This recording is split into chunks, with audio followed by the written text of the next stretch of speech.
So how many of you guys remember the Nintendo DS? It was a pretty good video game system back in the day. It's one I grew up playing a lot when I was a kid. And let's just get the basics out of the way first.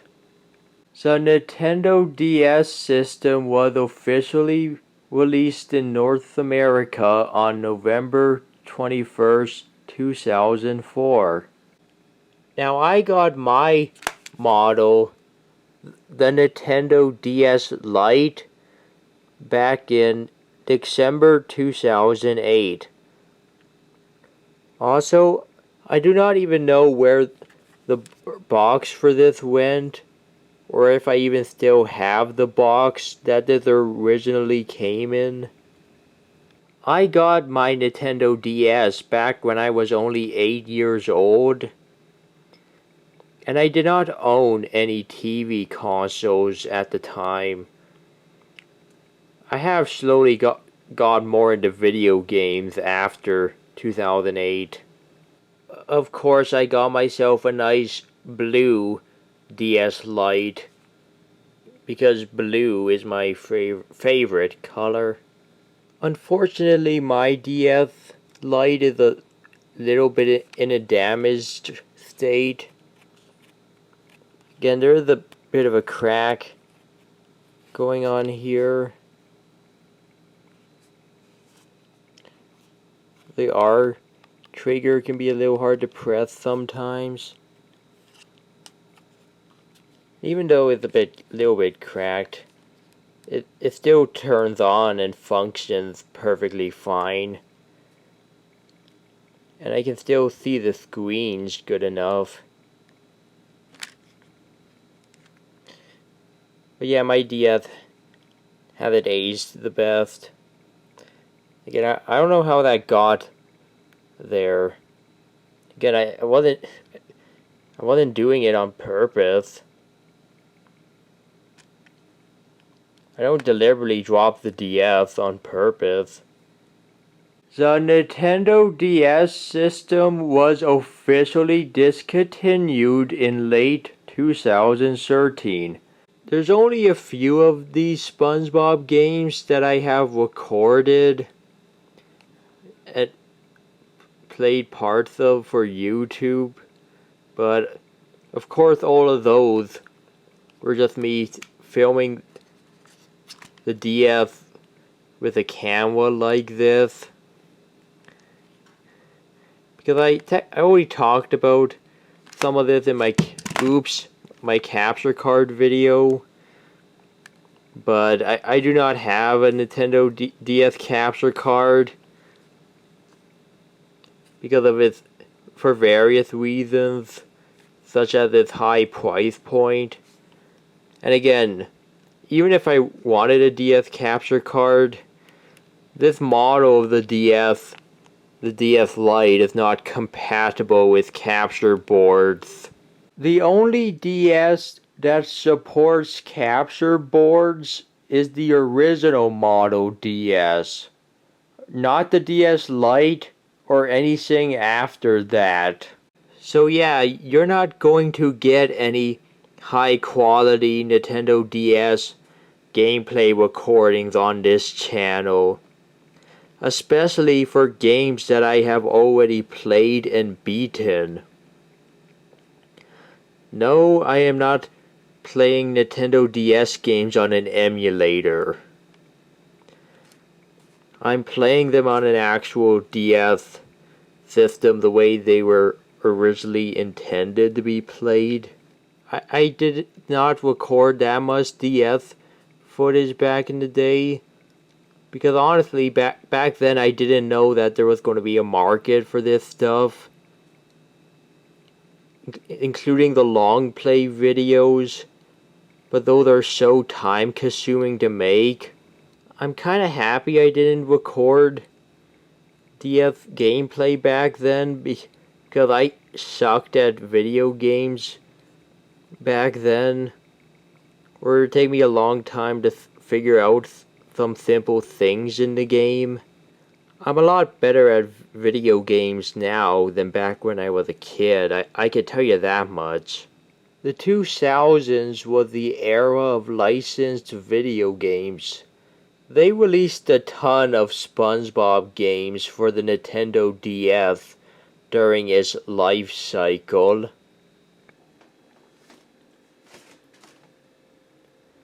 This is where I keep my SpongeBob Nintendo DS games when I'm not playing them. Inside of this blue bin right here.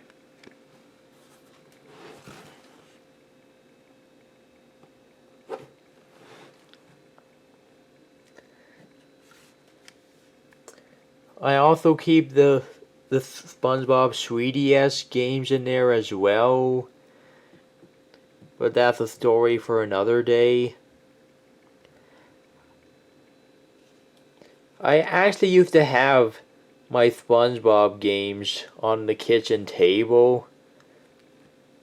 But I made the stupid mistake and accidentally spilled syrup on some of those games. And I never made that mistake again. So I chose to put all the SpongeBob DS games in a more protective place. And this blue bin seems to be doing the job just fine.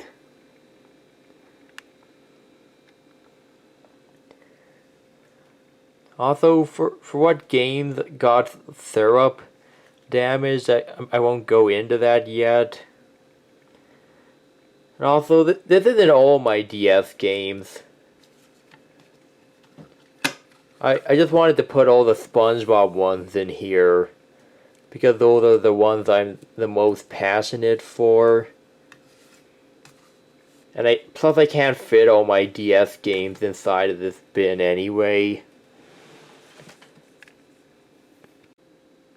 Any of the DS and 3DS games that I am less passionate about and I don't have room for inside of this blue bin are stacked down here on the floor. Again, I've been meaning to find a better place to put these, but this will have to do for now.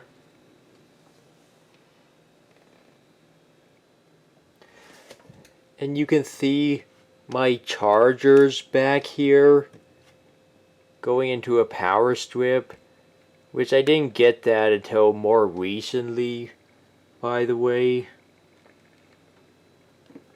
And yeah, in this stack you can see some other DS and 3DS games. Because I have played some DS and 3DS games that are not SpongeBob related or Nickelodeon related. But of course, this video is going to be focused on the SpongeBob games on the Nintendo DS, along with the Nicktoons crossover games on DS that have SpongeBob in them.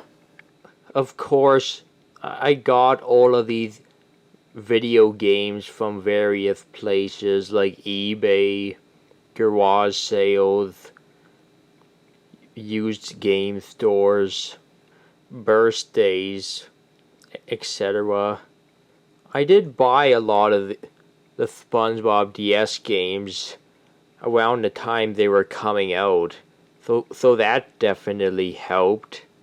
I've compiled a few different lists in order to make sure that I have the full 100% completed collection of SpongeBob games that were ever released for the Nintendo DS system, including the Nicktoons crossover titles that feature SpongeBob in them.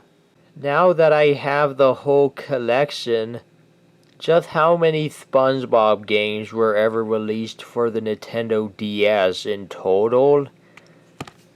Well, 1, 2, 3, 4, 5, 6, 7, 8, 9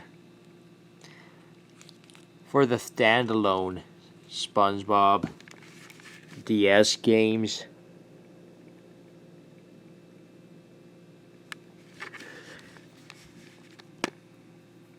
As for the Nicktoons games, 1, 2, 3, 4, 5. 5 crossover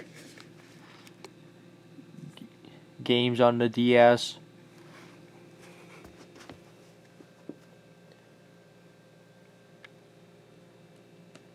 We have 9 standalone SpongeBob games for the DS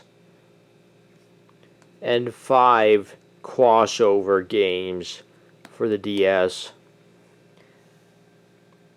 In total, if you including crossovers, we get a total of 14 SpongeBob games for the Nintendo DS. See, I was right about how they just did a lot of SpongeBob games for the DS. They released SpongeBob games on the Nintendo DS for like 8 years straight, between 2005 to 2013. In that time span, we were getting at least one SpongeBob game a year on the Nintendo DS. The only exception is 2012, when they didn't release any SpongeBob games for the Nintendo DS. And technically they didn't release any SpongeBob games for the Nintendo DS in 2004 either. But to be fair, the DS came out very late in the year 2004 and was still a very new system at the time. I slowly started buying the SpongeBob games on DS back in 2008, and I can proudly say that I have officially played and beaten every single SpongeBob game ever made for the Nintendo DS. I'm serious. It only took me 14 years since 2008, but I have finally completed all of these SpongeBob and crossover games on the DS. Again, I kind of wish I had more video evidence of it, but like I said, I did not know about the capture stuff back then. And it took me a long time to beat all of these games, but I have done it.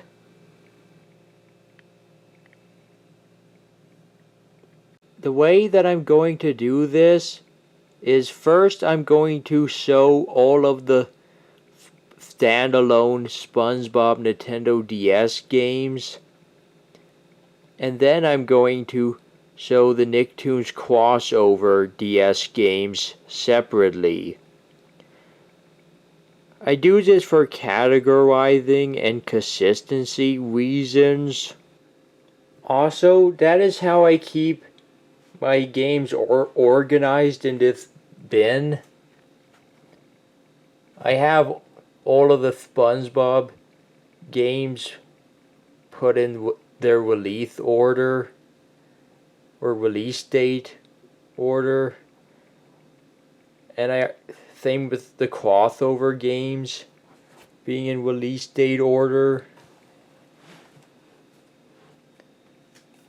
And of course I put them separately.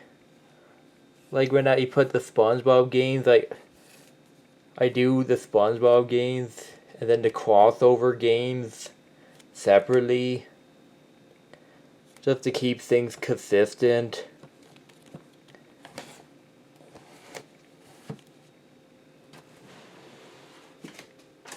Also, for each one, I'm going to talk about where I got the game from, the year it came out, my opinion on the game, and I'm going to show you the case fully complete.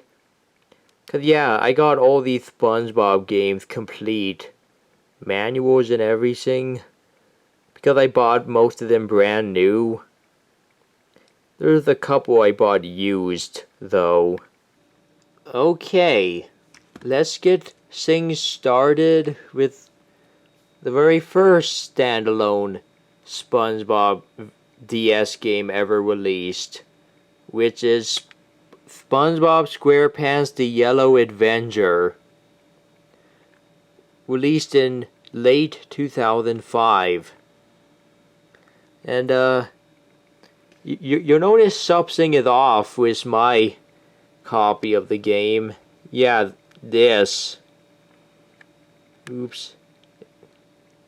Kind of out of focus. There. That G weighting right there, instead of an E weighting. That's because I got the Australian version of this game. I bought this game during my trip to Australia back in late 2008.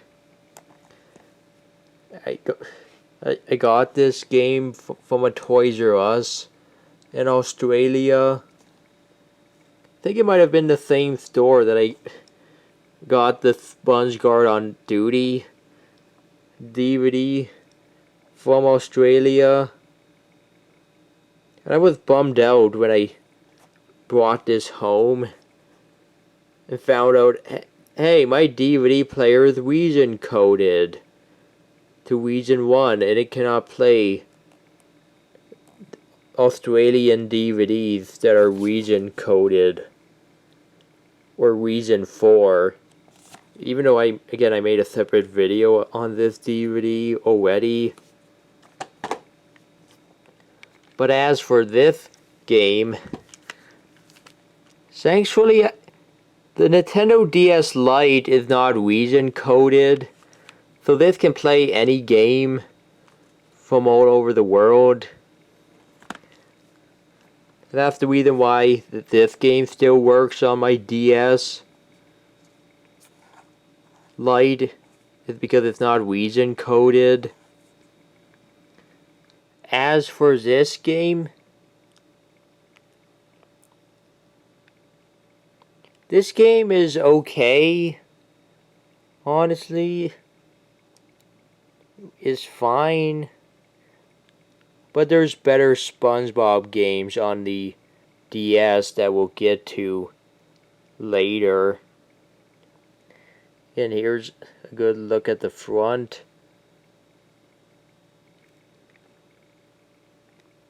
I have made videos of this game in the past, because I think back in 2012 I was trying to look up this game and I couldn't find any YouTube videos of the boss fights in the game, so I chose to record them myself.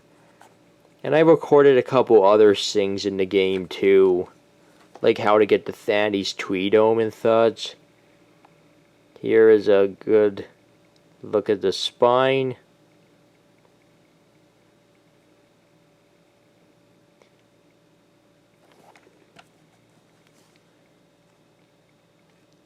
And here's a look at the back.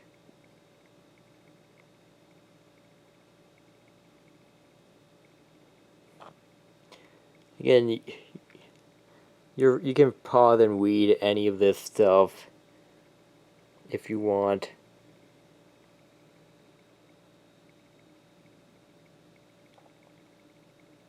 (2005).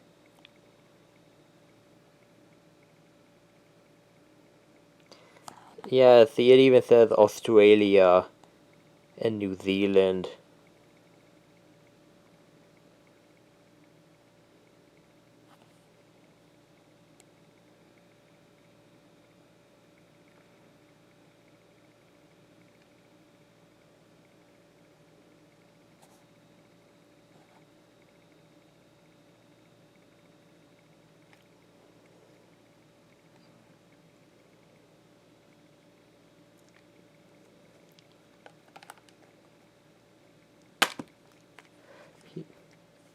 Here is the inside of the case.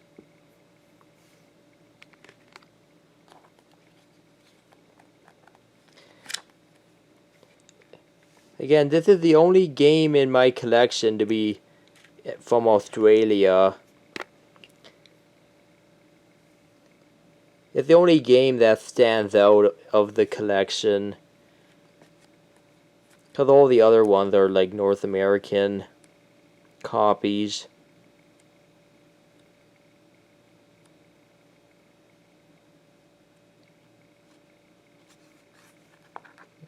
Manual.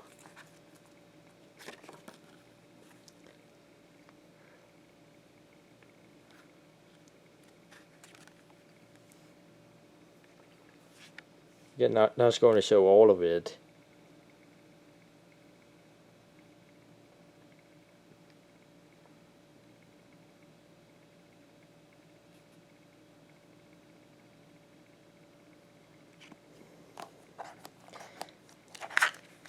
I will briefly show this.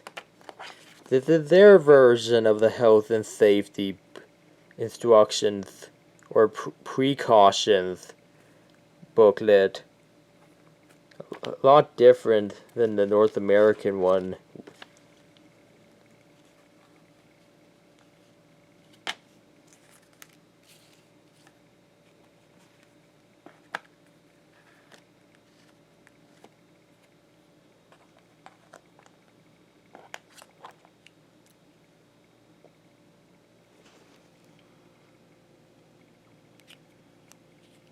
Here's the cartridge.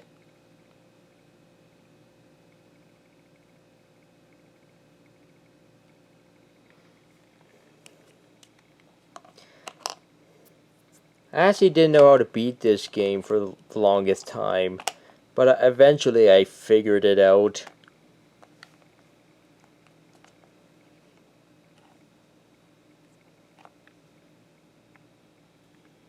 And yes, there is a North American version of this game as well.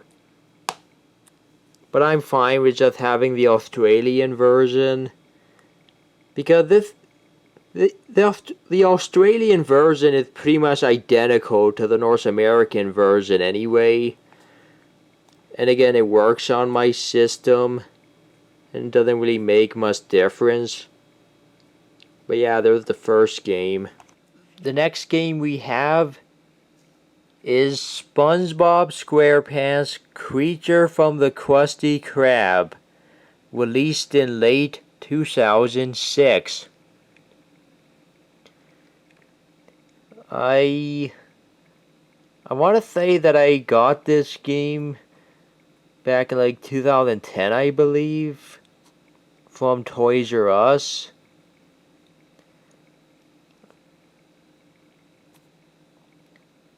As for this game, I thought this game was actually pretty good. Yeah, I actually like this game on the DS. I know some people don't, but I personally enjoyed it. And I could get used to the touch controls. Because, oh yeah, this game very heavily uses the touch screen to move the characters around and such. But yeah, I enjoyed it. Although I am not kidding when I say this, but I beat this video game 3 times on 3 different save files. Again, that just tells you I had too much free time back then when I played this game back in like 2011. There's like 3 different endings to this game, because each stream had a different ending for SpongeBob, Patrick, and Plankton. It's the same in the console version as well, but yeah, I got all 3 of the endings to this game in the DS version. I'm not going to say what it is. Oops. But yeah. Again, you already got a good view of the front.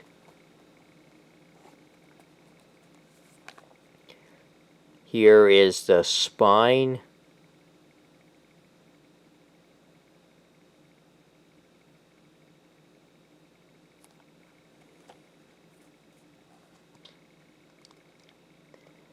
And here is the back.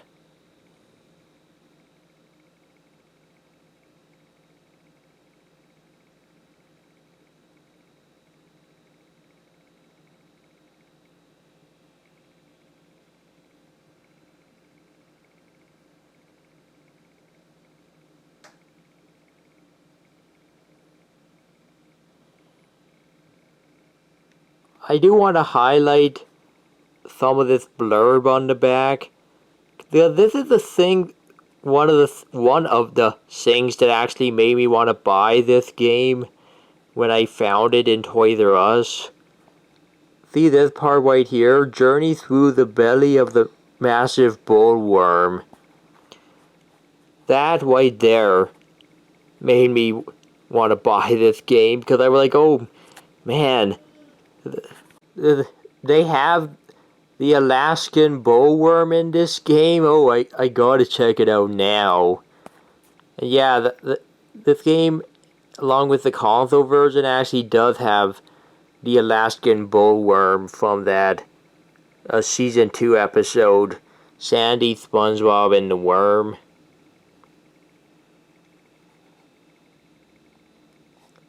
Kind of crazy how they actually made the bullworm like a whole level in this game.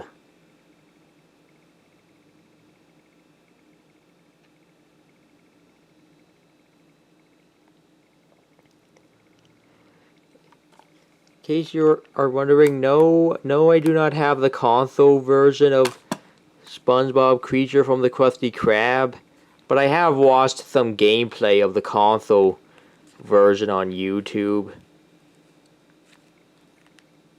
Here's the inside of the case.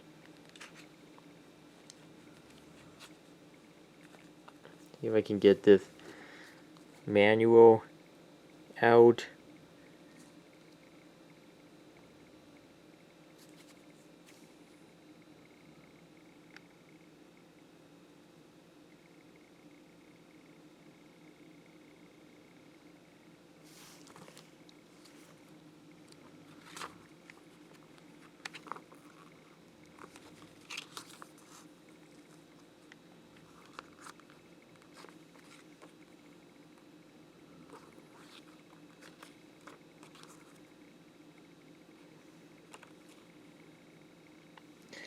We have some advertisements here in the back. Get absorbed in a great SpongeBob book. Again, some ad for SpongeBob books that they were selling at the time.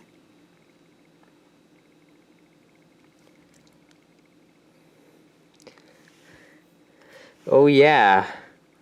And anyone remember these? We have an ad for Lego SpongeBob SquarePants. These are the really old sets that were released for Lego SpongeBob back in 2006 when they came out around the time of this game. Oh, and that site no longer works, by the way, the LegoSpongeBob.com. I used to go to that site, but not a thing anymore. And again, I used to have these and feature these Lego sets in my really early YouTube videos. I was like trying to make my own videos and episodes with them back in the day. I'm not going to go on too much more about this. But yeah, they're the more vintage goodness for you.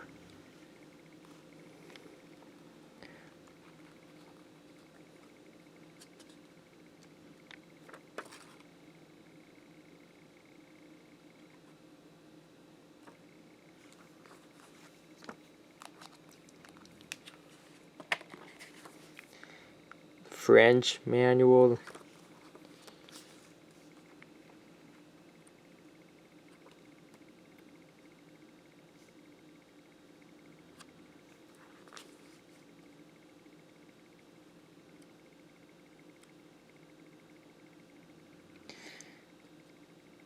this one doesn't have the ad for like the Lego or the books.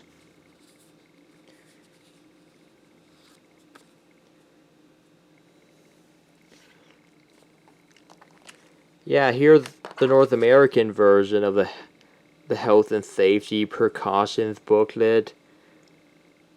A lot different looking than that Australian one that I was showing earlier.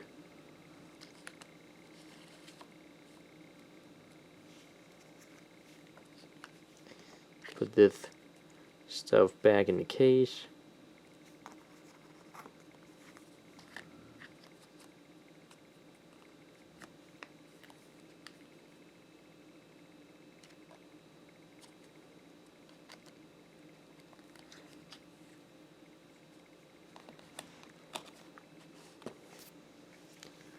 Take this out. If I can. Oops, sorry. Here's a good look at the cartridge.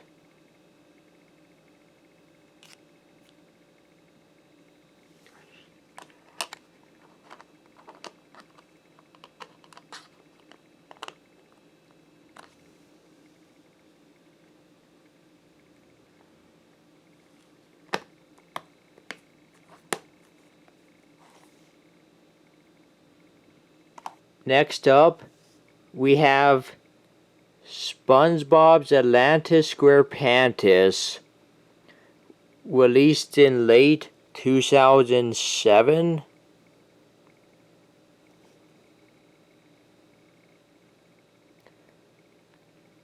I got this game from Toys R Us in, I want to say, either 2009 or 2010. This game is loosely based on a specific episode of the show called Atlantis SquarePantis from Season 5. And this is the first SpongeBob video game to be directly based on a specific episode of the show. And trust me, we're going to be seeing a lot more of that on the Nintendo DS. Unfortunately, this is one of the games that I spilled syrup on back in 2012. And the really stupid thing I did was that I actually took the plastic and like cut it. And then it was only the paper. Again, I didn't cut the paper out. But there's another game in the collection that I did that too, and I was really stupid for doing that back then. I will say that the plastic on this game has seen better days. I did eventually get a replacement case for this, but it was really annoying because it's hard to find spare DS cases that aren't broken. Especially in this day and age, because the system is old and long out of production. And I mean, I get it. They want to make a lot of the game cases on other systems look different, so you know what system is which. But still, it's annoying trying to find like spare cases for like DS, because no other system uses these kind of cases.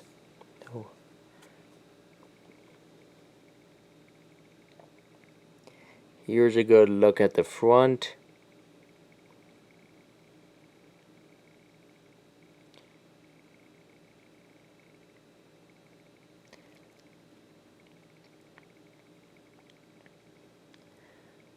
And yes, I was one of the children who played this game back in the day. Okay, well, of course, I didn't play it right when it came out in 2007. Because I did not own a DS at the time. I got this game a couple years later after it came out. Here's the spine. I only say that because a lot of people seem to be nostalgic towards this game in particular. And for good reasons, too. Here is the back. Again, because this game is surprisingly really good. Yes, I actually had a lot of fun with this game growing up and such.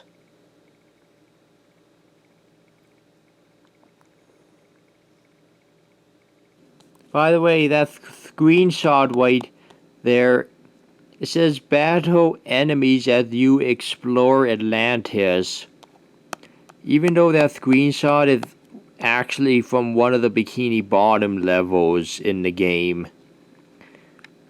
So yeah, that screenshot does not match up with the text at all.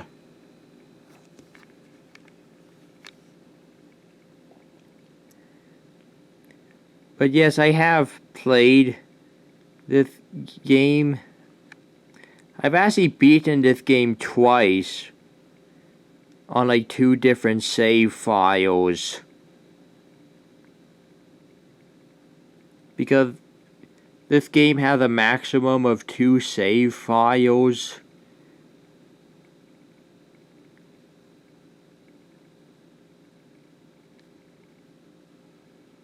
This is another game that I actually had trouble figuring out how to beat when I played it as a kid. But I eventually figured it out. I also got stuck on the final boss fight for a while before I figured out that you have to pick up the bombs and like shoot them at Plankton's tank.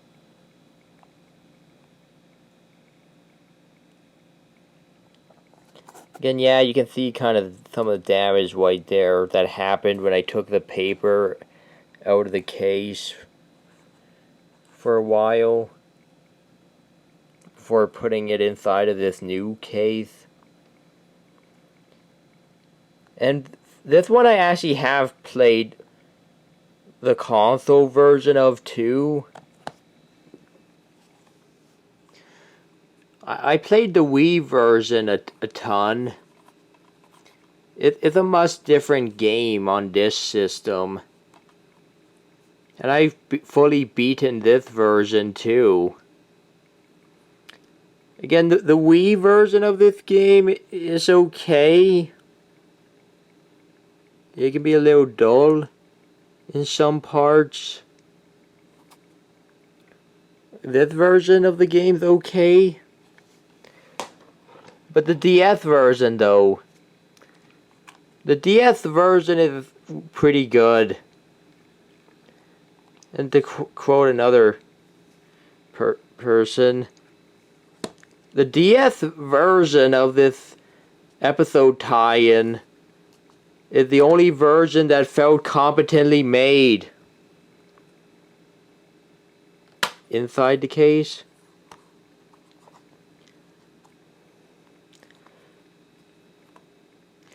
Again, the PlayStation 2 version is like identical to the Wii version. And I heard the GameCube, not GameCube, the Game Boy Advance version isn't much better. But this DS version is definitely the best version of this game. And the one that I had the most fun playing. Here is the instruction booklet.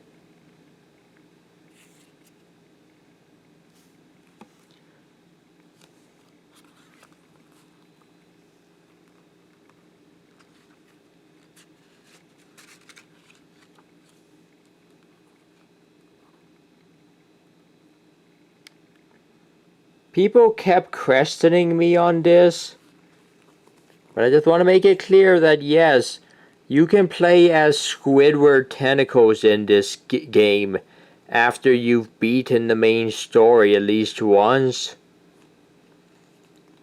Again, you can go back and replay parts of it as Squidward, and his attacks are different.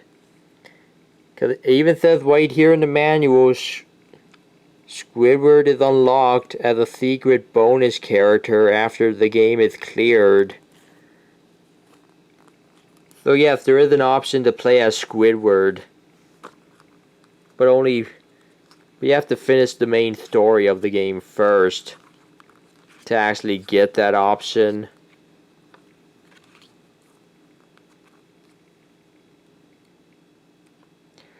And I did play as Squidward a little bit, actually.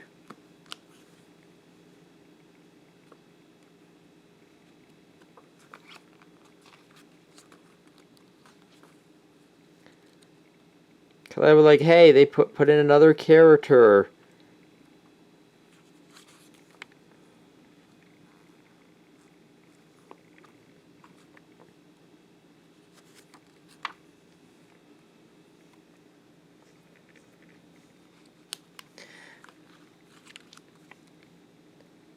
Nothing special on the back for this one.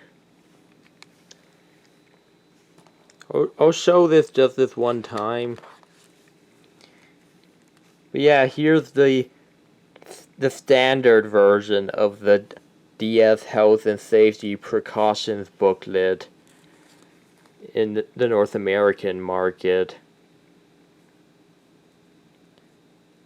Even though, again, nobody reads these things because of how long and because of how long they are.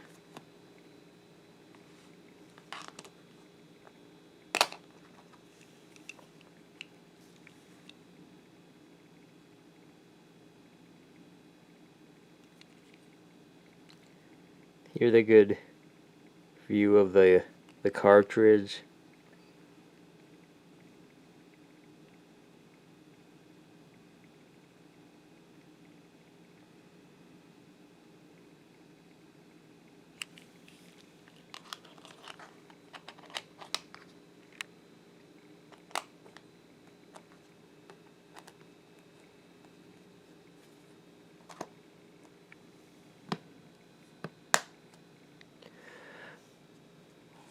I remember playing this game on DS all the time back in like 2010 and 2011.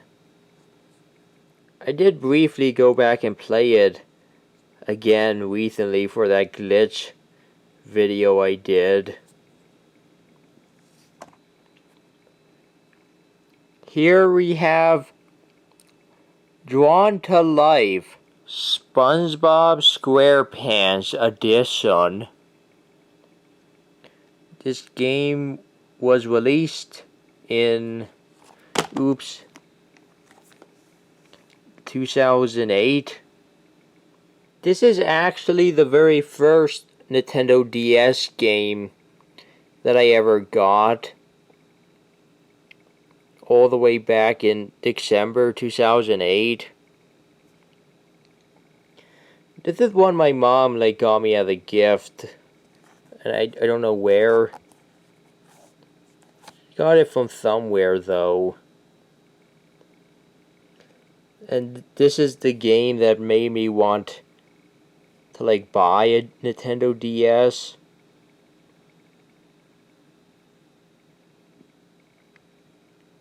This game is based on the Season 2 episode Frankendoodle. This is also some weird spin-off to the Drawn to Life series of video games. Even though I never played any of the other Drawn to Life games, I only played the SpongeBob one. This is also the first of 2 SpongeBob video games to be a Nintendo DS exclusive. So there's something. I can already tell you how much I've played this game all the time back in 2008, 2009, and even 2010. Because after all, this is the very first DS game that I ever played and got.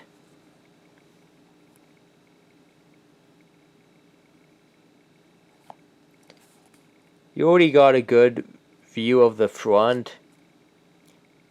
So here is the spine.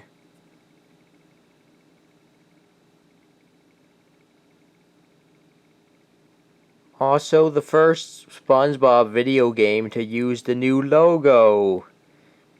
So there's another thing. And here is the back. Let's get a good view here.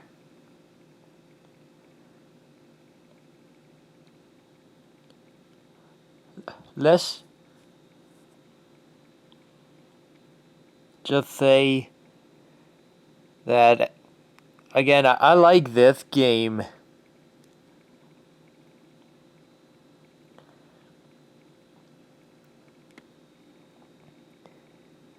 And as it says, draw your own hero to save Bikini Bottom.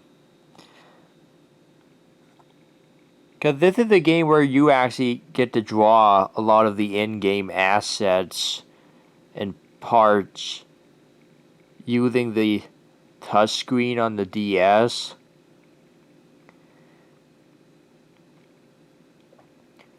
This is the kind of game that made sense to be a DS exclusive, especially for the time, because it very heavily uses the touchscreen that like no other systems were using at the time. At least not in terms of video games.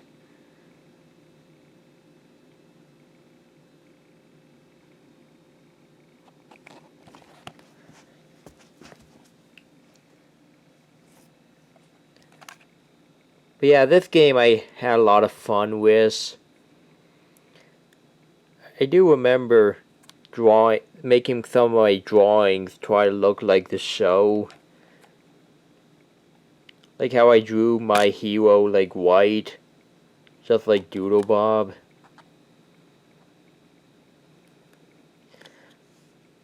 Also, there's like a bonus world in this game after the credits play. They give you like a bonus doodle world.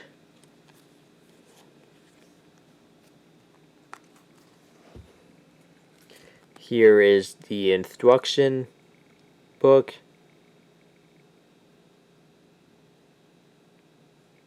Lit.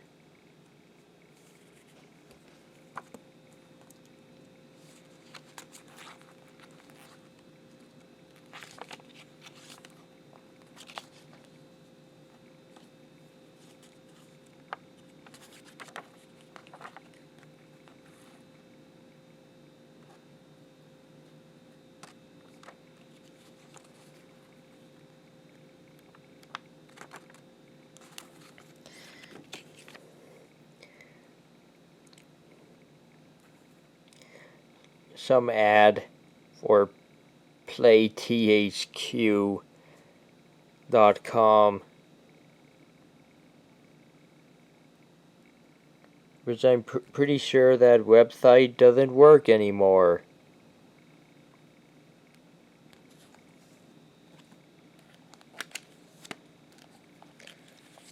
The French one manual has it too.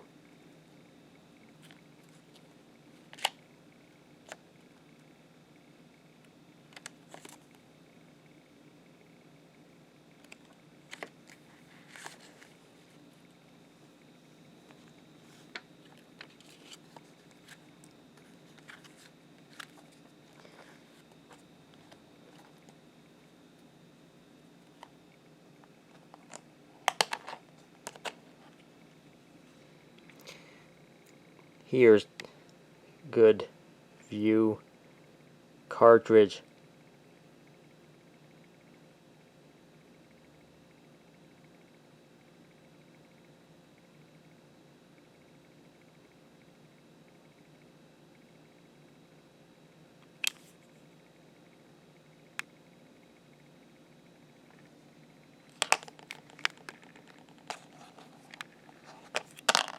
Oops.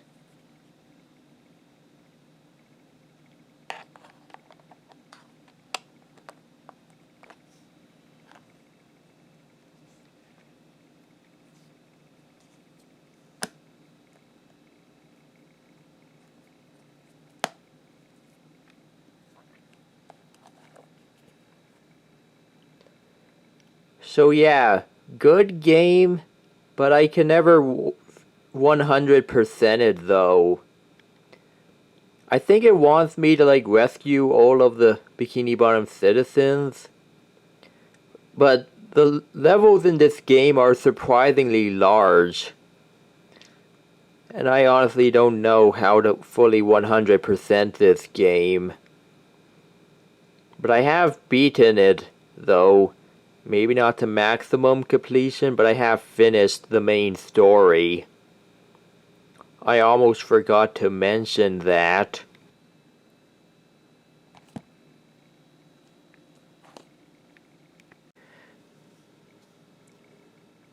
Here we have SpongeBob versus the big one. Beach Party Cook-Off. This game is loosely based on the Season 6 episode SpongeBob SquarePants versus the Big One.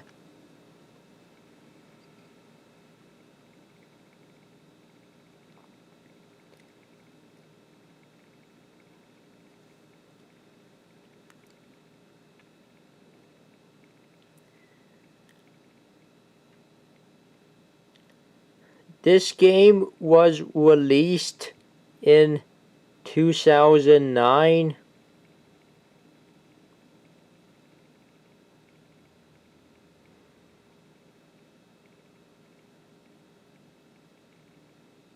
In fact, this game was released in North America on the same exact day as the episode's DVD release.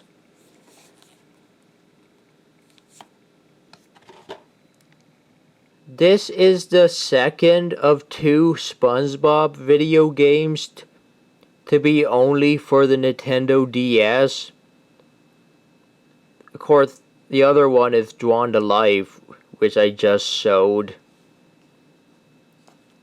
And just like Drawn to Life, this is another game that makes sense to be a Nintendo DS exclusive, since it very heavily relies on the touchscreen to perform actions in the game.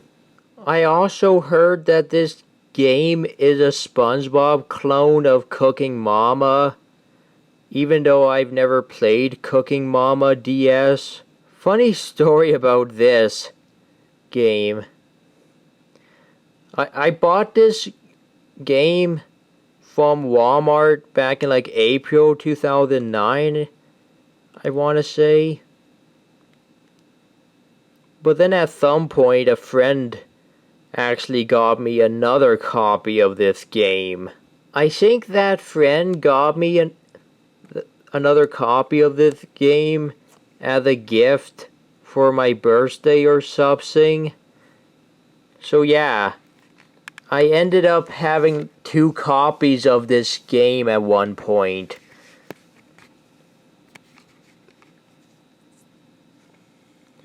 And also my first copy of the game didn't come with a sticker.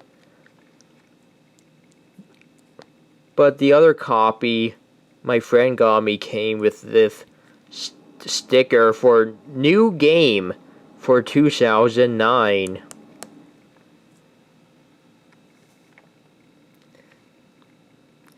Eventually, a couple years later, in June 2013, I ended up selling my other copy of the game to like a GameStop.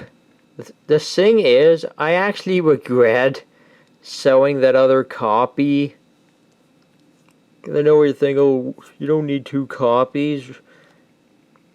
Well, the thing is, like a lot of SpongeBob games on the DS, this has multiplayer.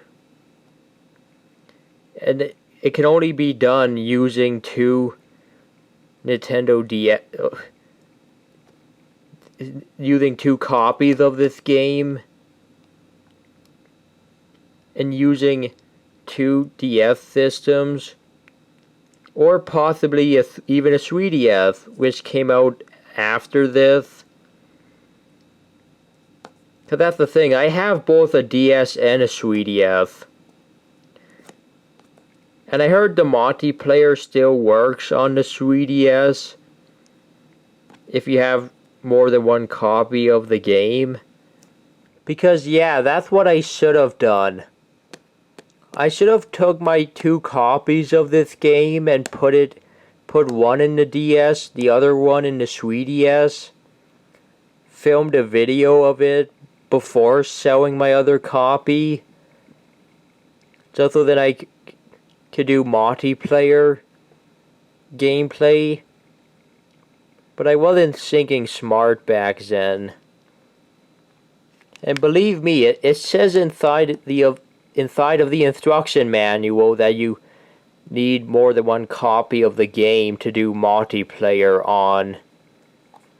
Which we'll get to that. I'll show you that soon. You already got a good view of the front. So here is the spine.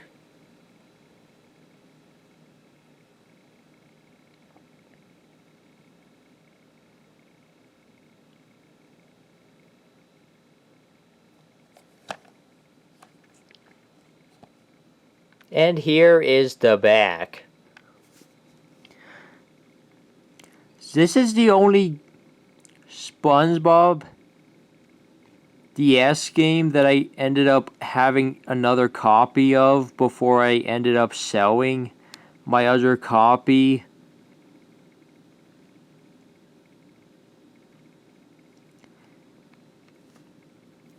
But like I said, I regret selling it before attempting to do any multiplayer. Because this game does have multiplayer. It even says up there, it has up to 4, you can get up to 4 players. Again, if they all have a copy of this game. And if they all own a DS or 3DS system.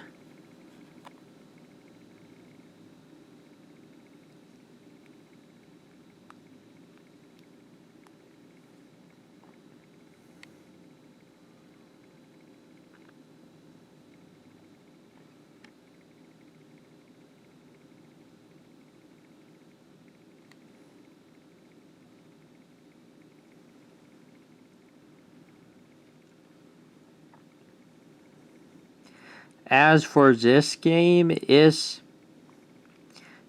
okay. It's average. Again, even though the game's okay, I still would have wanted to do multiplayer on it. Because again, it kind of stings knowing that at one point I had 2 copies of this game that I had a chance to do multiplayer on, and I never did.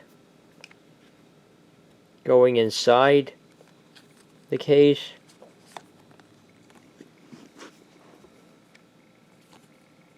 Again, here's the instruction booklet.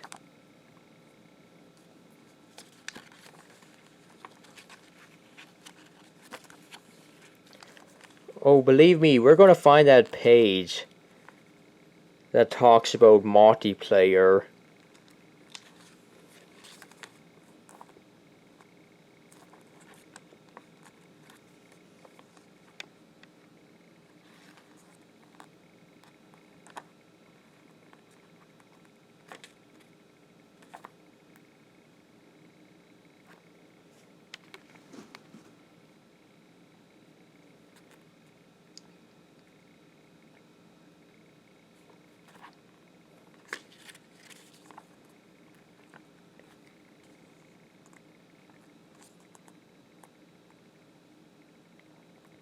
Well, it says multiplayer on this page, but it goes more in depth on another page.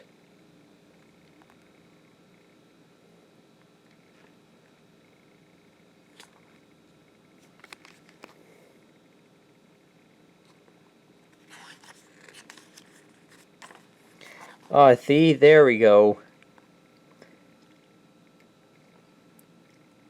It even says right here, each player must use his or her own Nintendo DS trademark system and their own SpongeBob versus the Big One Beach Party Cook-Off game card. So yeah, each player needs a copy of the game in order to do the multiplayer stuff.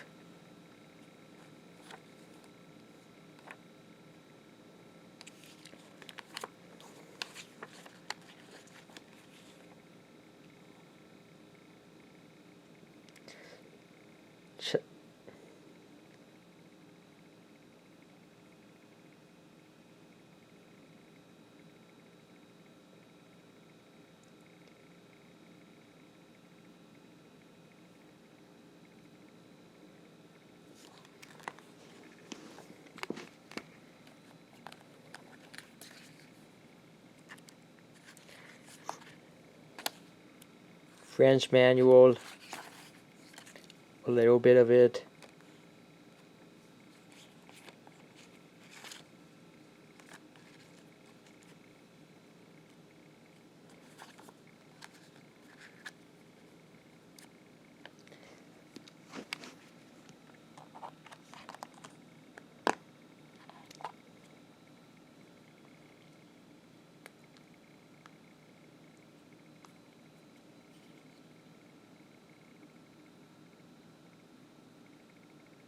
Cartridge.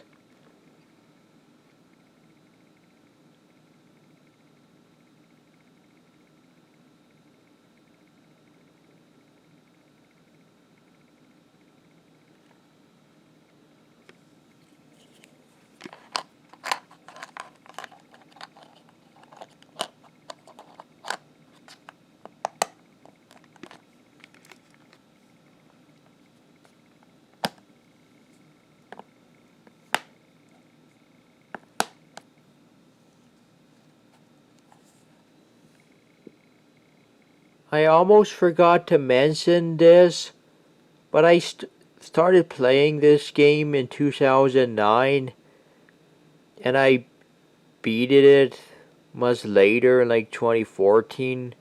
Also, when I finished the game, it reset my save file, but it showed like a plus symbol beside it. But yeah, this is one of those games that's meant to be like a one and done deal. Because it doesn't keep your save file when you finish the game. It just immediately deletes it and resets after you have fully completed the game. Yep, SpongeBob has a cooking game. A pretty average one. Here we got SpongeBob's Truth or Square DS. This game is obviously based on the season 6 episode Truth or Square. This game was released in 2009. Yup, that's right. We got 2 standalone SpongeBob games in the year 2009. This game and the Beach Party Cook-Off. SpongeBob versus the Big One.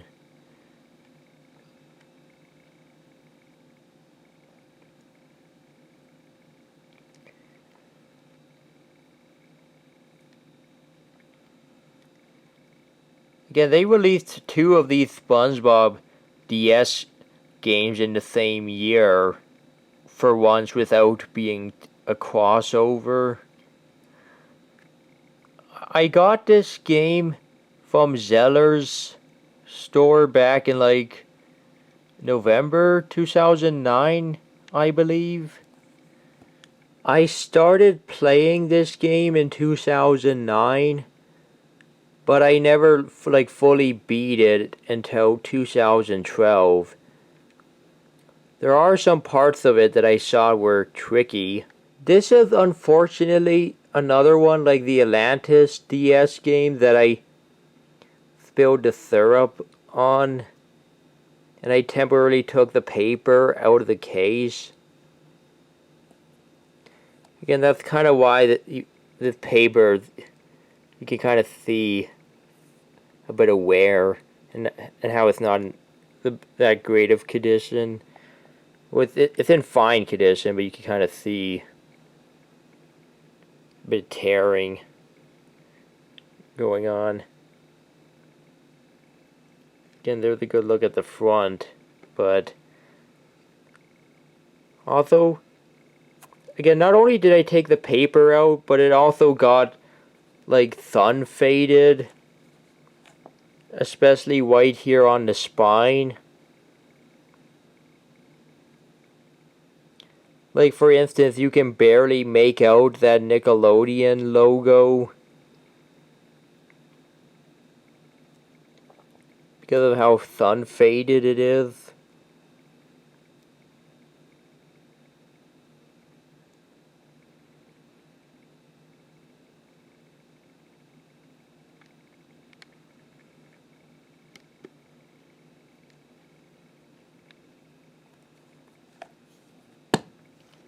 Back.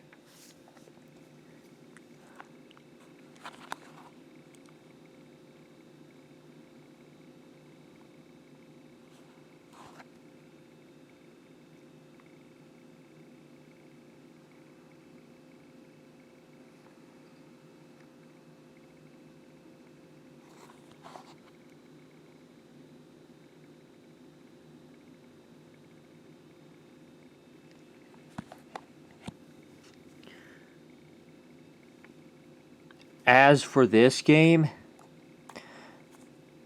I think this game on DS is really awesome. Yes, this game is really good. In fact, dare I say that this is the best SpongeBob game ever made for the Nintendo DS. Yeah.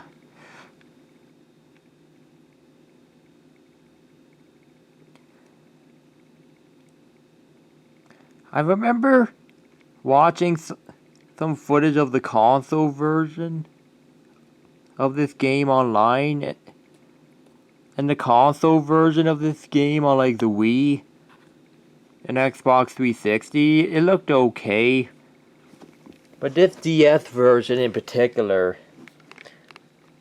this is another one like Atlantis, where I think it's the best version of this game. And this one in particular is the best DS SpongeBob game ever made.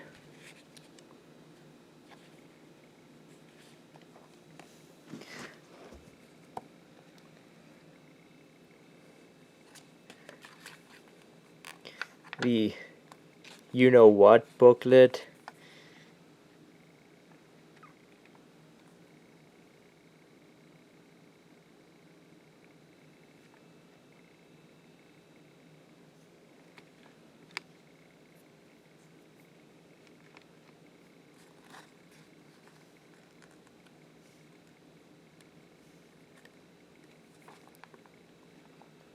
Oh look, there's an ad for another one of the Drawn to Life games.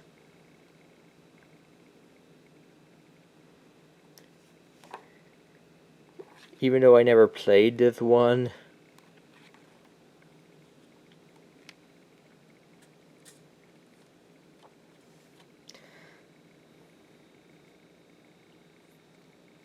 An ad for SpongeBob books, which I'm pretty sure I have 2 of those. Yeah, these were some new SpongeBob books coming out in 2009.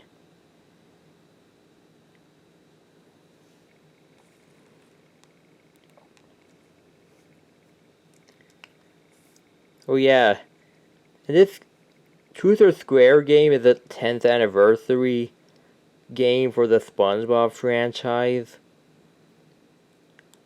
Because it came out in 2009, the game. The show came out in 1999.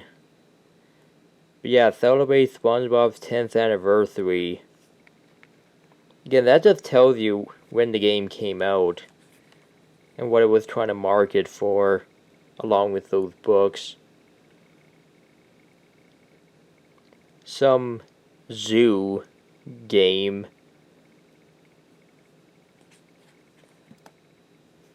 that I definitely never played.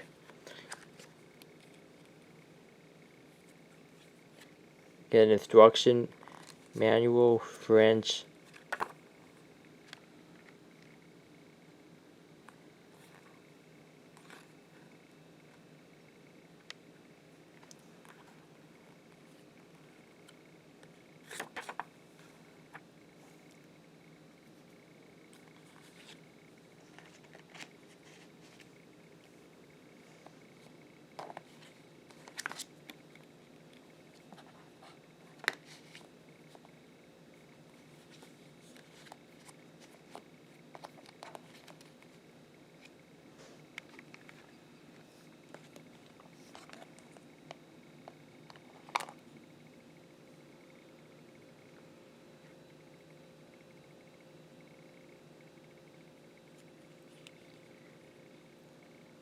Here's a good look at the cartridge.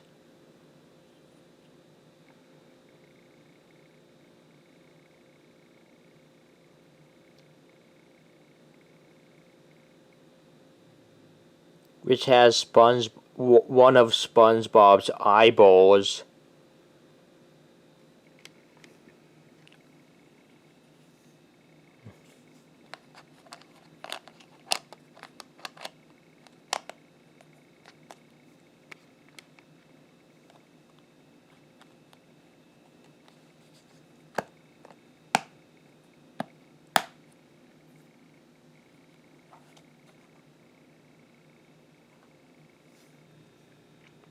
Here we have SpongeBob's Boating Bash. This game was released in 2010.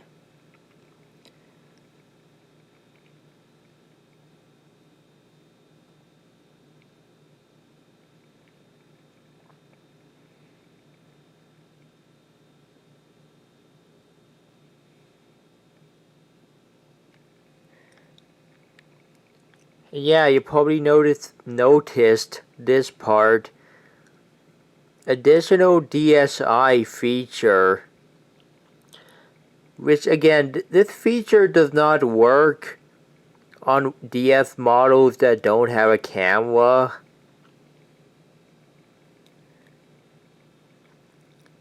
But the interesting thing to note about this is that DSi feature will also work if you play this game on a 3DS. Because the Nintendo 3DS also has a camera feature that's built in.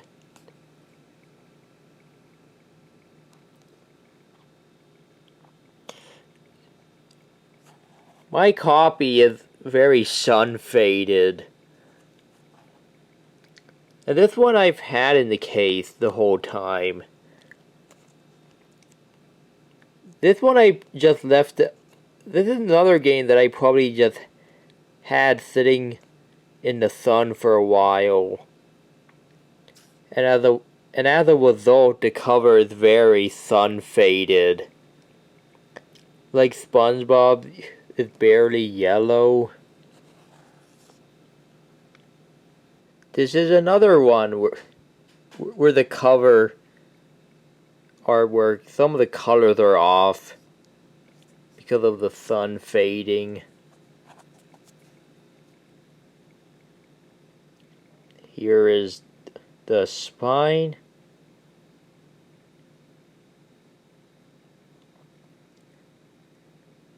I got this game for Christmas 2010, by the way.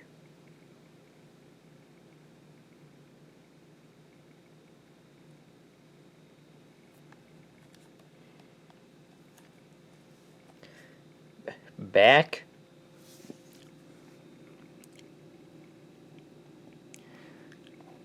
demolish or be demolished. They said that same line in the trailer for this game, by the way.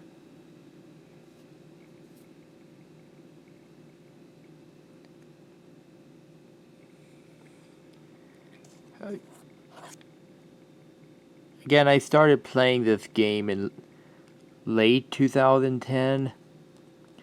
Again, I want to say I finished somewhere in like 2012. I beat it.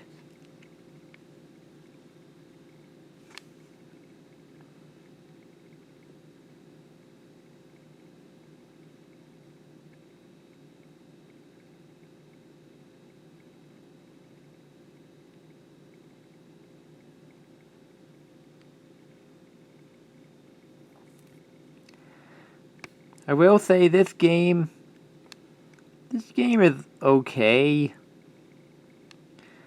It can be kind of hard as well. Yeah, another game I just think is okay.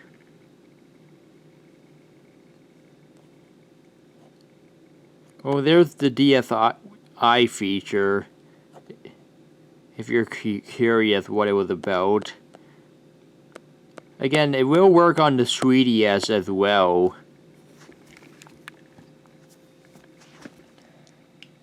So if you own a 3DS like I do as well, then this game does have a feature you can use on it.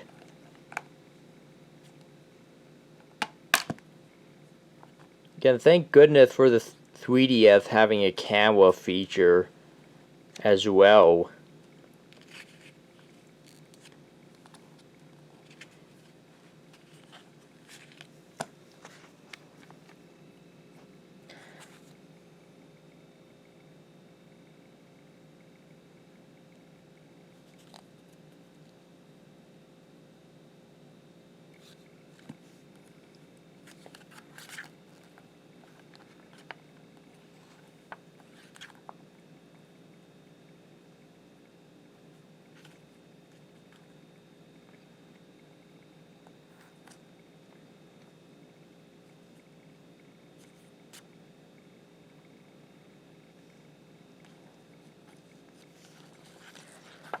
Although I remember this manual had a make your own license thing that I teared out. If you're wondering what that's about.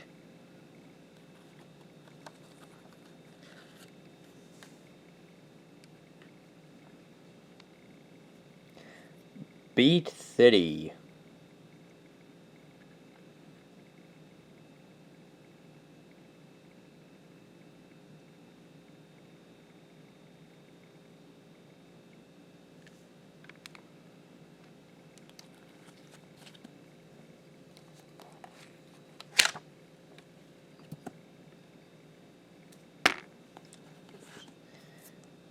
Oops.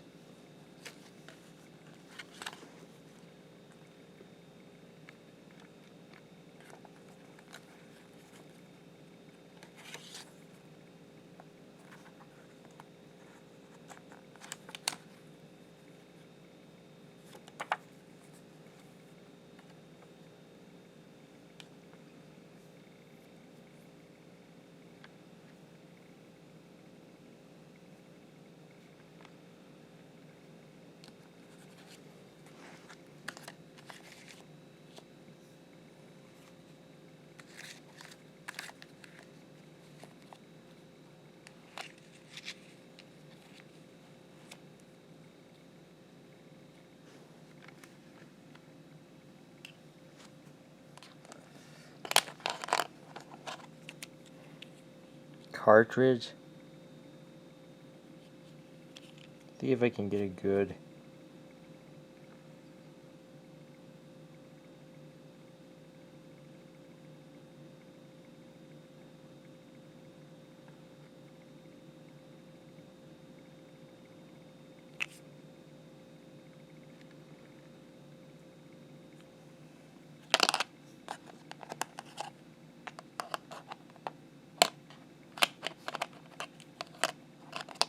If I can get this cartridge back in the case, There we go.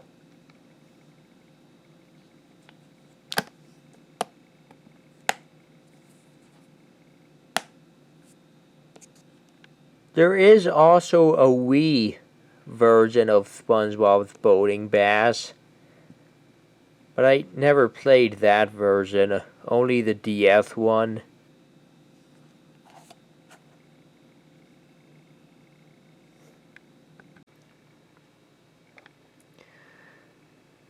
Here we have SpongeBob Surf and Skate Road Trip.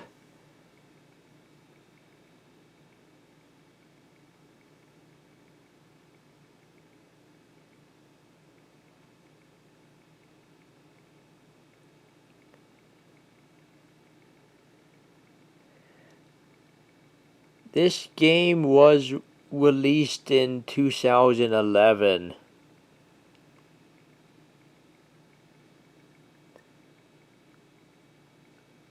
Also, this part here, additional snowboarding gameplay included. You only get that once you have beaten the main story in the game. And I'm pretty sure it's only in this version of the game, not the Xbox 360 version. This game is based on the vacation episodes in Season 8. You see, I was right about how they did a lot of SpongeBob games for the DS based on specific episodes of the show. I got this game for Christmas 2011. I do remember seeing this game at a lot of Walmart stores back then. There is also an Xbox 360 version of this game, but of course I don't have that system. Also, I heard the Xbox 360 version requires the Kinect as well, and the player has to use their body to control the game.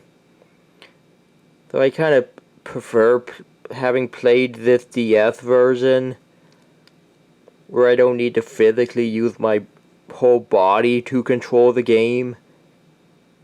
I can just use the touchscreen. I played this game a whole bunch back in 2012, and I did eventually beat it. I forgot when I beated the main story mode. I think it was a couple years later, in like 2015 or something.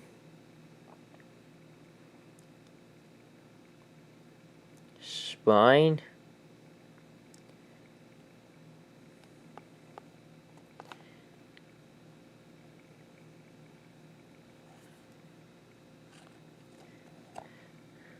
Back.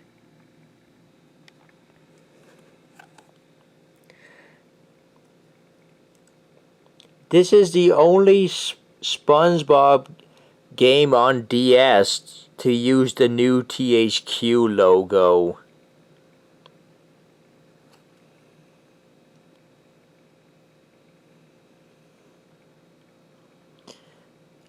And I have fully completed this game more recently, because I know for sure that I beat the main story mode in this game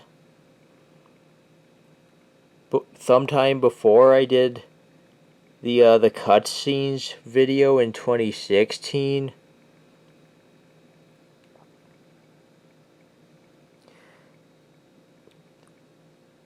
Yeah, there's the new THQ logo.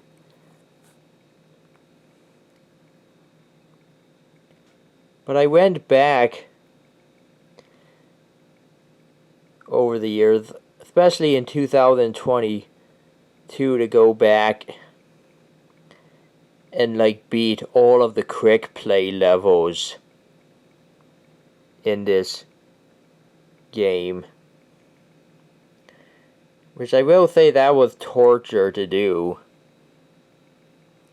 There's the snowboarding gameplay.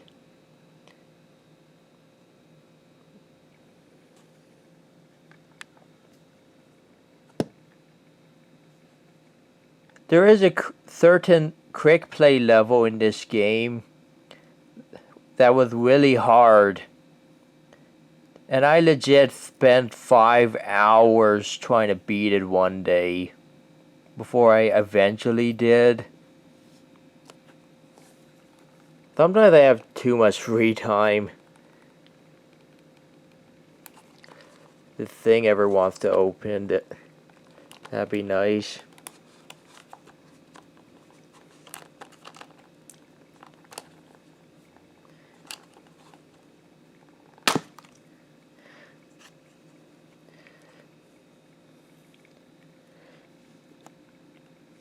Instruction manual. Again, I will just say that this game is pretty bad. Yeah, this game I did not have that much fun with, honestly. This is a game that I found more tedious and frustrating than fun, honestly. And again, I wanted to like this game. But this... I will say, this is one of the choppiest games I've ever played. How did this get past quality assurance?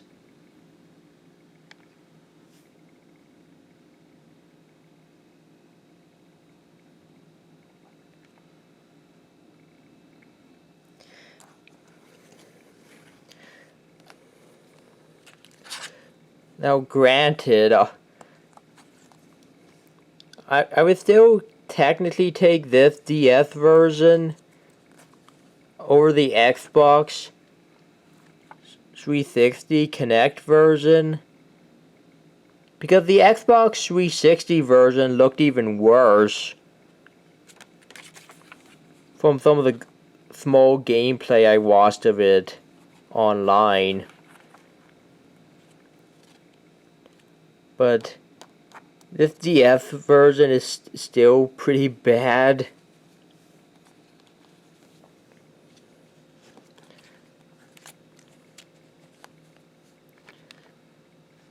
This is not the worst SpongeBob game on DS, though. We'll get to that one. I'll give the DS version that. It has better controls than the 360 version, for what I heard. But still, even on the DS, this game is just pretty bad and forgettable.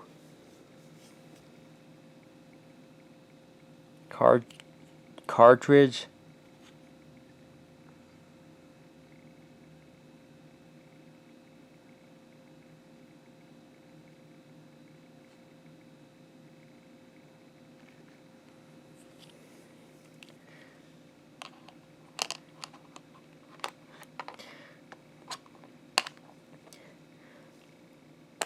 This is definitely one of the definitely the most forgettable and forgotten SpongeBob game right here for a reason. Yep, this is the first SpongeBob game on DS that I actually hate, but I did at least 100% beat it, so I can claim that, and I do have the video proof of it. This game should have not taken me like 10 years to beat. But hey, I did it for completion's sake.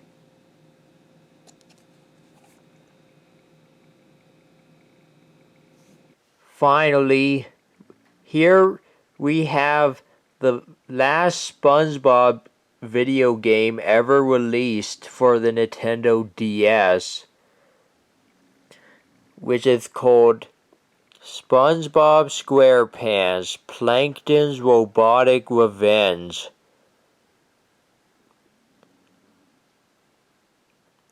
This game was released in 2013. Yup, they were still making Nintendo DS games as late as 2013.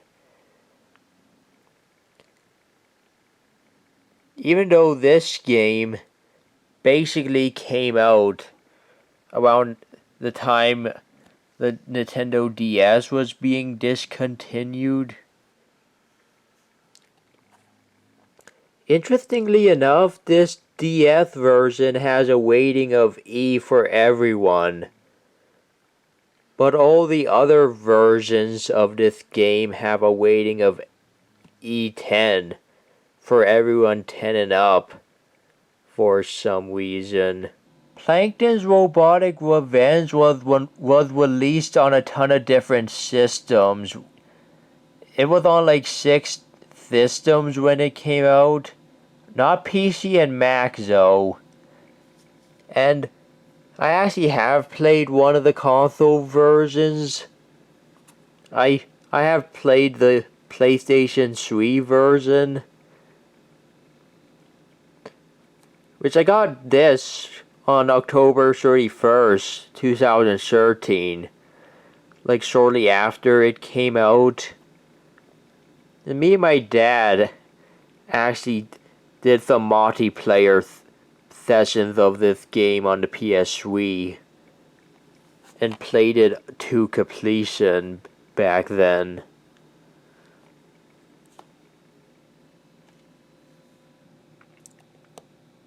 This DS version I got much later. I bought this DS version off of eBay in late 2020. Originally, I didn't even feel like getting the DS version because I already played this game on another system back when it came out. But again, I only bought and played the DS version for completion's sake, or just to claim that I have all the SpongeBob games on said system. Most versions of this game look identical to each other, but this DS version in particular is like very radically different from all the other versions of the game. This DS version, I beat this in only 3 days. I played about an hour each for each of one of those days, and I beat it because this game is known for being very short on the DS version, and the other versions are pretty short too. Technically, there is a way to kind of extend the length of the game, which is by playing as all of the characters, or by upgrading all of the gizmos for each character in the game. Even though you don't get anything special for upgrading all of the gizmos, other than having maximum advantage on all of the characters.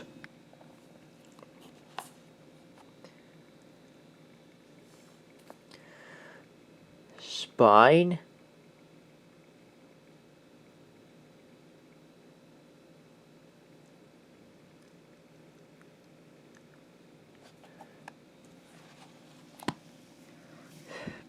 Back. And as you can see on the back here, there is no multiplayer on the DS version. It's only the console versions that have multiplayer. As for this game, this game is terrible. Yeah, this game's pretty bad. fact, this is the worst SpongeBob game ever on the DS. Even SpongeBob Surf and Skate Road Trip I saw was at least a little better than this game. I don't like Surf and Skate either, but this game, though, this game is just a top-down shooter, a very repetitive one. It's one of the most boring games I have ever played. And believe it or not, this DS version is even worse than the console version. The thing is, I think the console version of this game is a bit overhated. I thought the console version of this game was okay inside. But this DS version though, this one moves very slow. The graphics are pretty bad, especially for 2013 standards.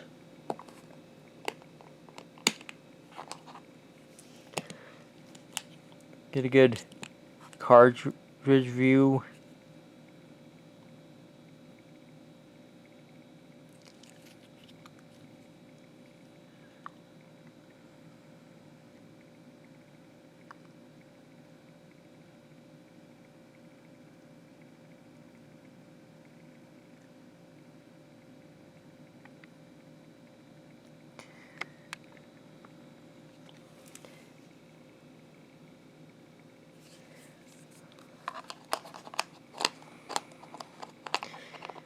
Also, lo and behold, this version actually has an instruction manual. Again, this game was 2013, which is around the time they were trying to get away from instruction manuals physically and have them like built in to the system or as a menu, but with DS, they couldn't do a built-in they could not do a built-in manual.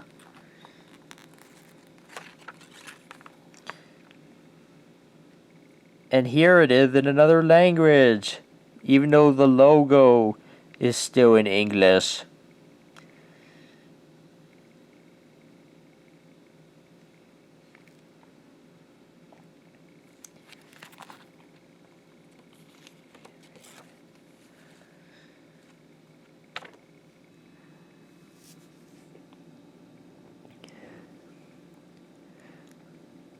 Other versions of this game did not even include a physical manual.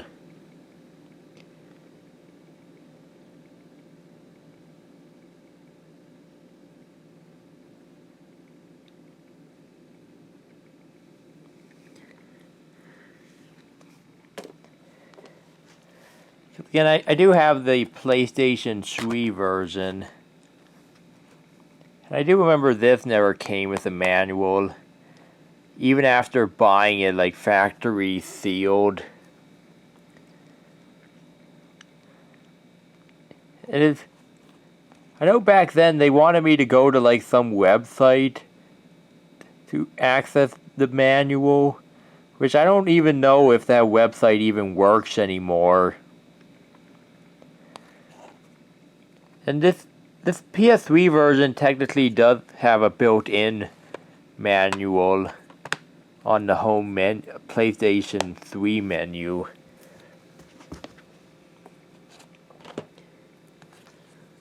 I believe this actually has one.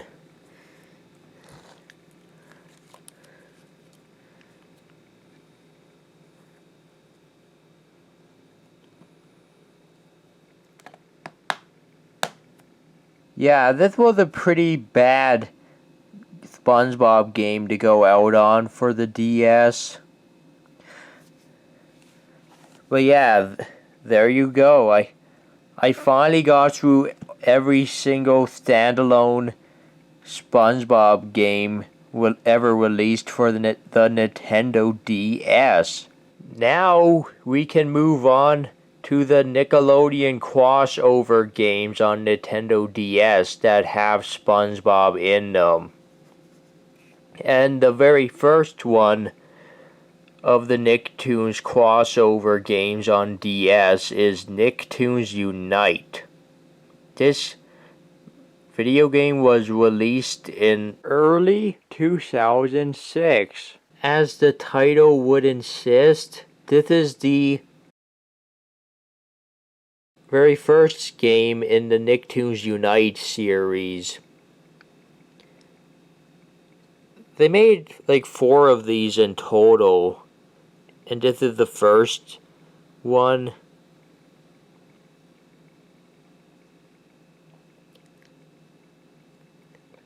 And every single game in the Nicktoons Unite series was released on DS. Same with the PlayStation 2.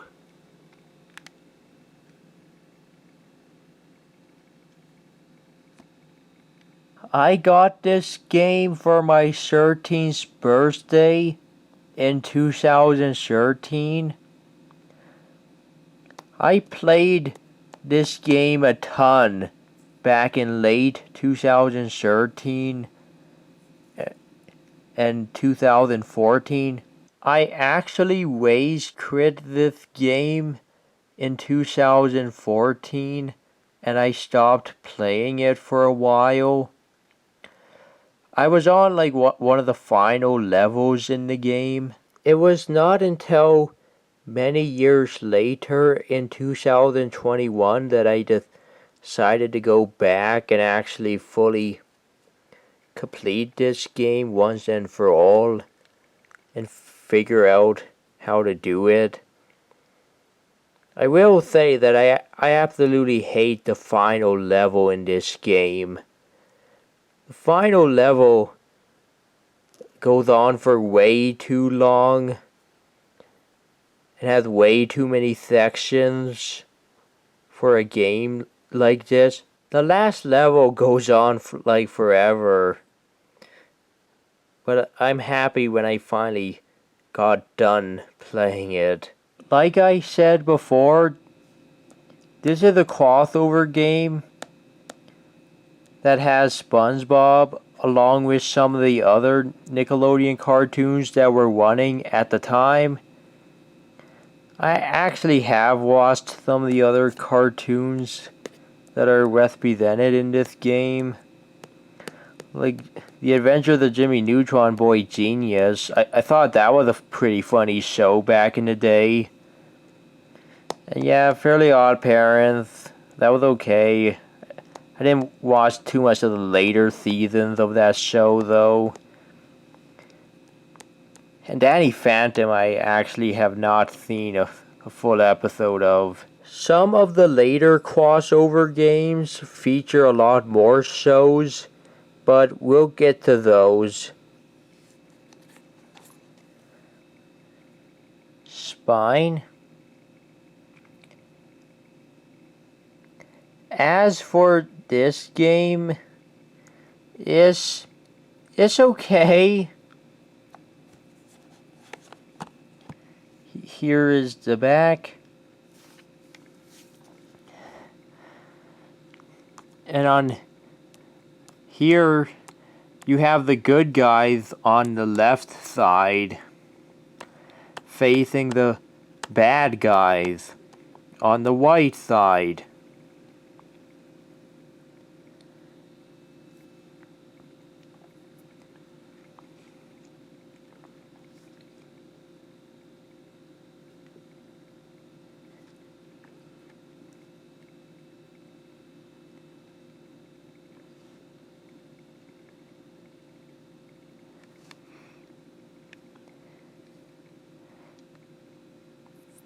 This game, for an early DS game, it's passable. This game is average.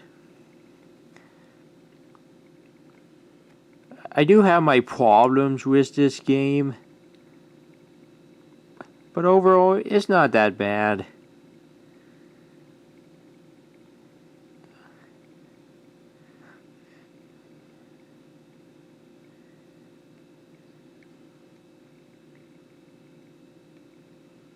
It's not that great either, though.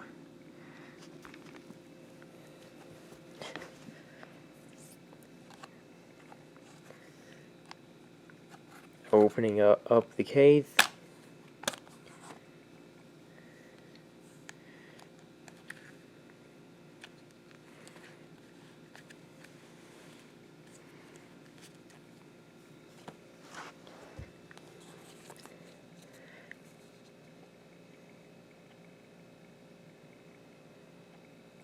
English instruction booklet.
French manual.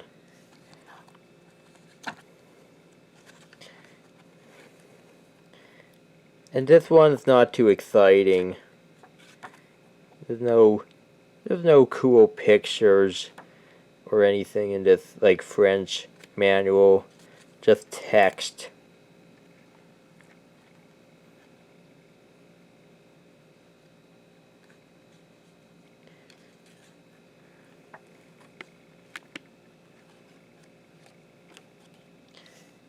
And even the back is just a blank black.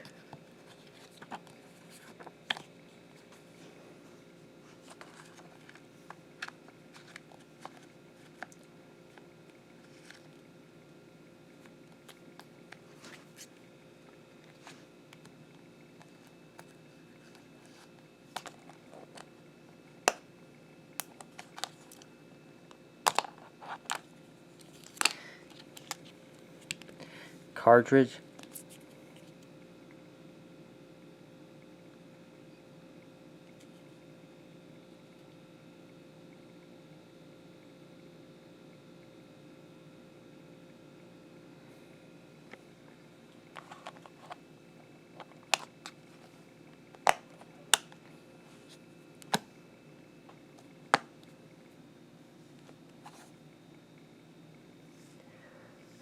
Next up, we have Nicktoons Battle for Volcano Island.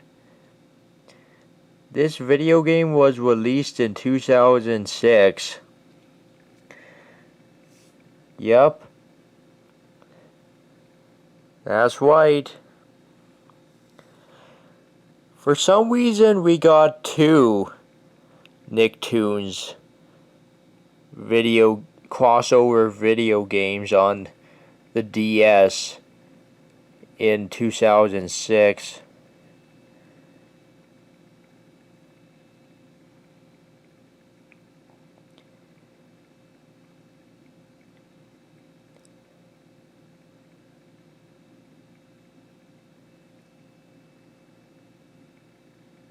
Also, I just have to comment quick. I like how this is the one game for once where SpongeBob is not the one directly in the front of the cover. Apparently SpongeBob is the one directly in the front on the European and Australian covers of this game, but in the North American cover, it's Timmy Turner and his fairy godparents that are directly in the front instead of SpongeBob for once. Now, I bought this video game from a garage sale back in July 2012. It was used, but in good condition. I started playing this game in July 2012 after I got it, and I think I beat it sometime in like August 2012 or something. Yeah, I beat this game during the summer I got it.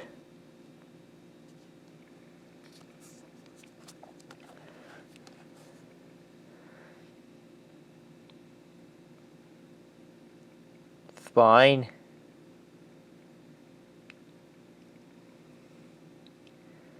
Again, as for this game,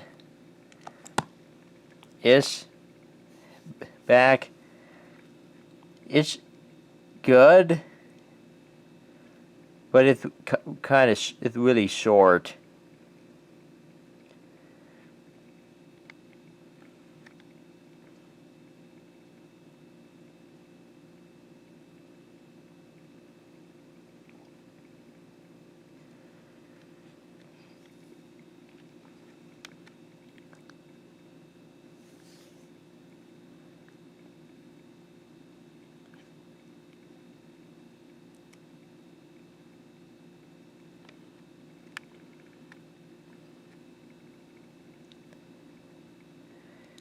I know this one though, I had fun with it, and I do think that it's a big improvement over the first Nicktoons Unite game on DS.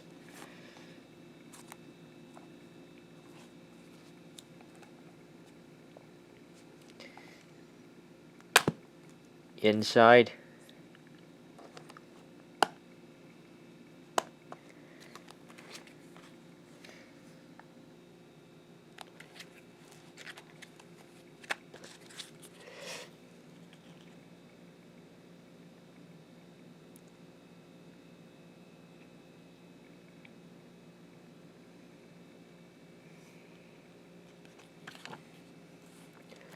Instruction booklet.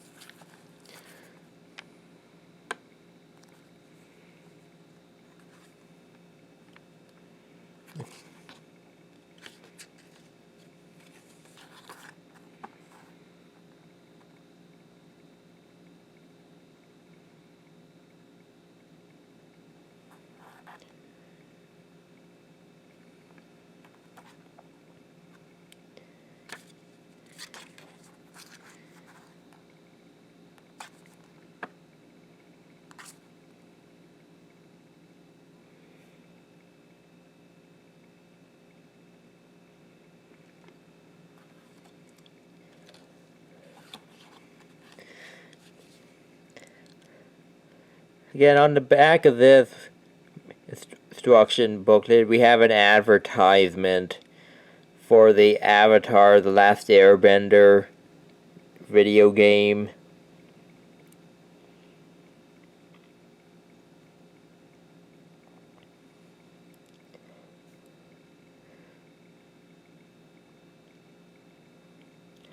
The very first Avatar: The Last Airbender game that they made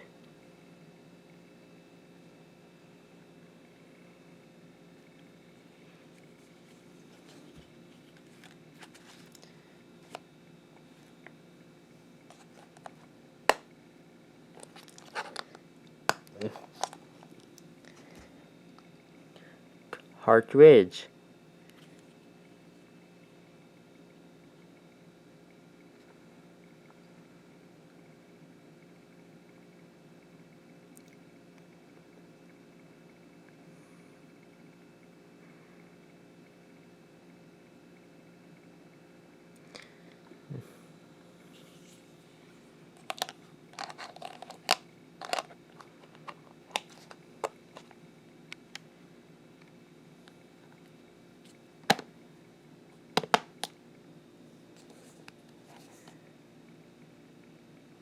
moving along, we have Nicktoons Attack of the Toy Bots. This video game was released in 2007.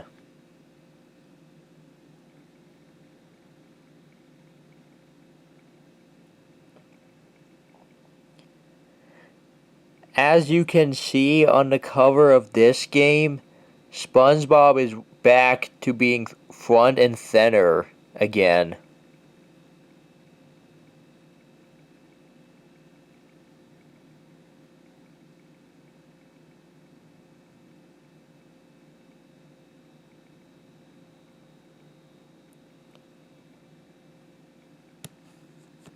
I remember watching somebody's walkthrough of this video game on DS that they posted on YouTube in 2012.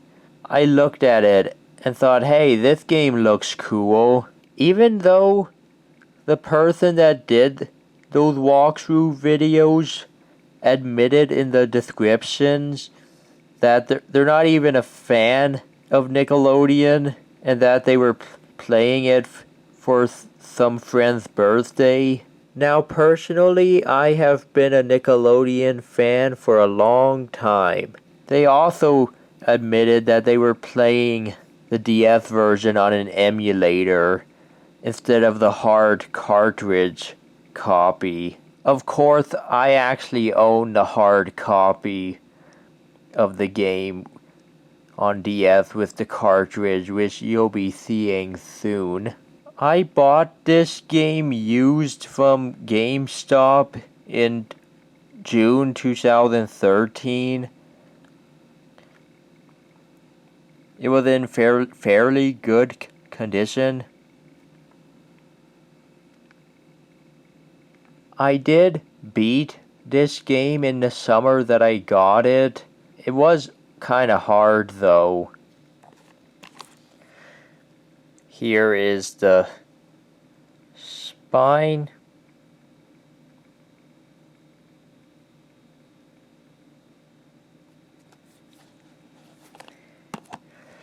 And the back.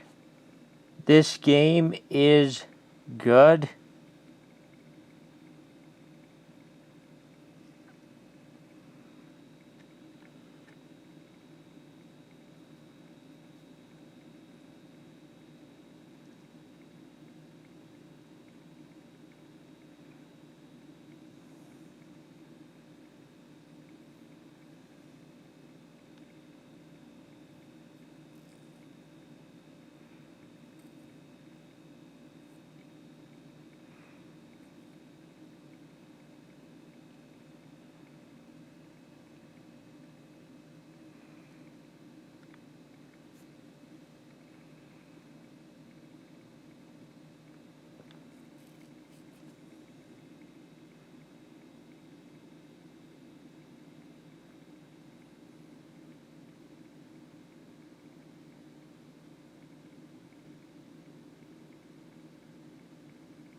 Inside,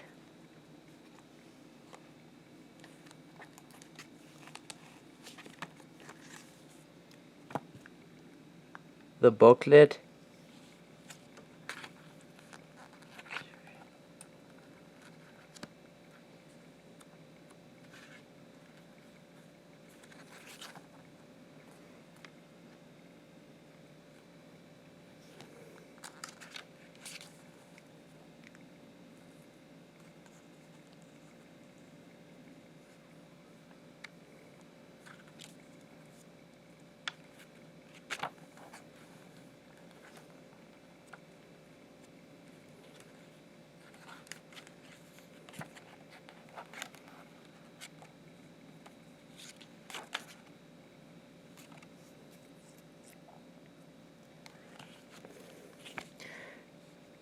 Nothing too exciting on the back.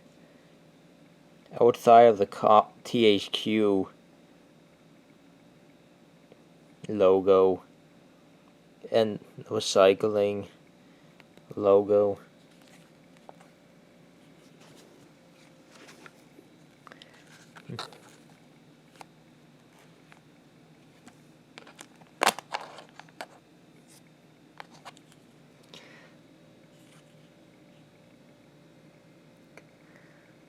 Cartridge.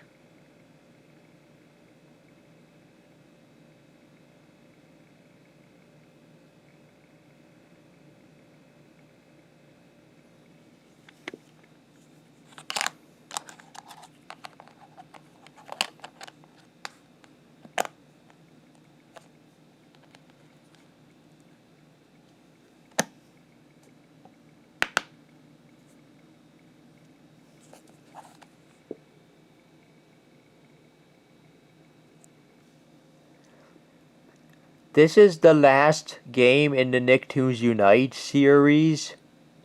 Here we've got SpongeBob SquarePants featuring Nicktoons, Globs of Doom. Man, that title is a mouthful. This video game was released in 2008.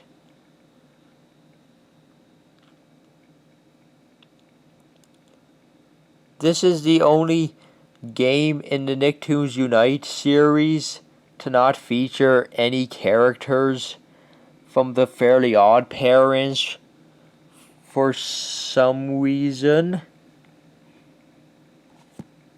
I believe I actually did know about this game before I bought it. I do briefly recall watching a walkthrough of this game on YouTube before I found it in the store. I bought this game from Zellers back in like March 2012. And I do remember beating it like a couple months later in like May or June 2012. Something like that. This game does have a little bit of replay value because it gives you the option to go back and beat the final boss as other characters once you've beaten it the first time.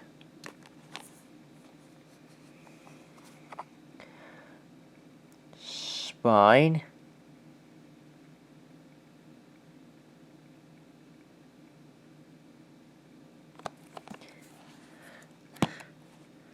Back.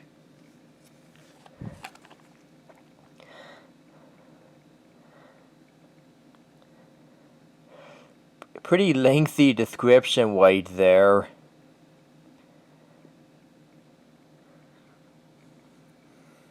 This game is good. This one was also kind of hard though, before I eventually figured out how to beat it.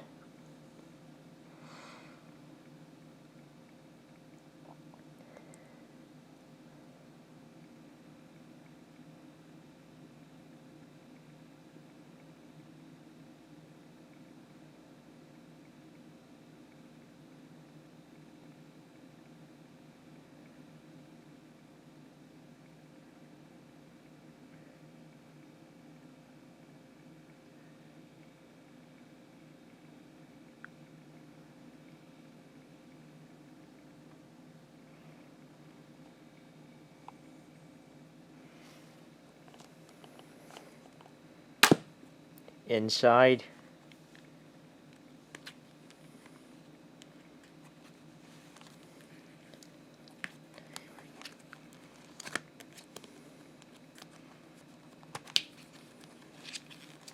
There we go.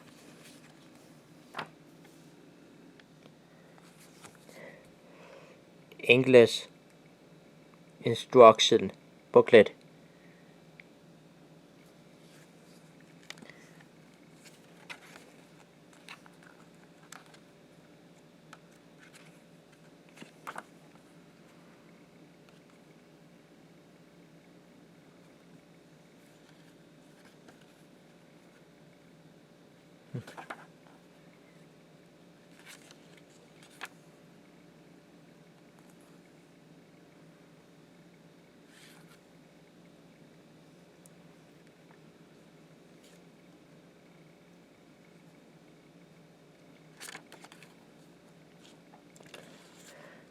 Oh, here's an advertisement I want to show. An ad for the new SpongeBob DVDs that were coming out at the time.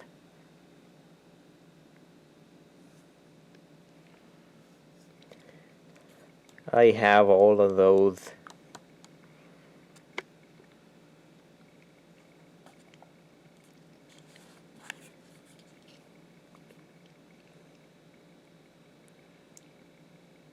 Play THQ ad.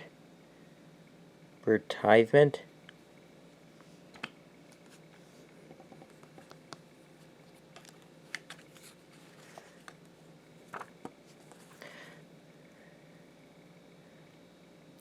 The French instruction booklet.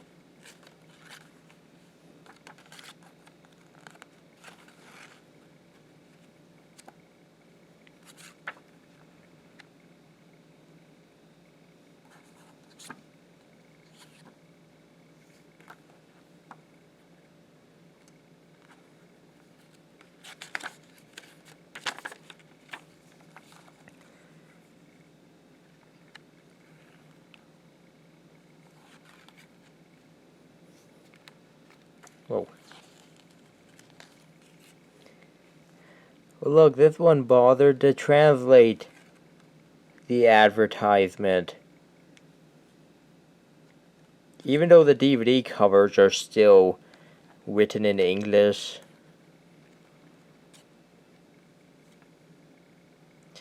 This ad they translated too.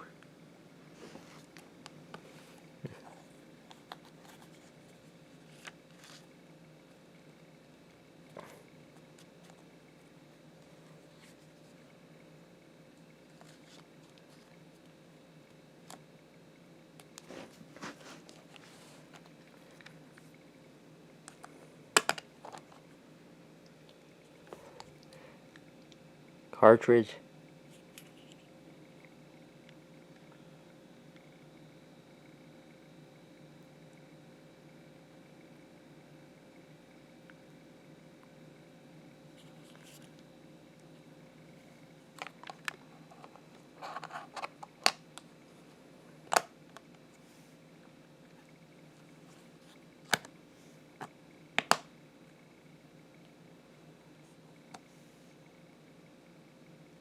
Finally, we have the very last Nickelodeon SpongeBob crossover game to ever be released on the Nintendo DS, which is Nicktoons MLB. This video game was released in 2011.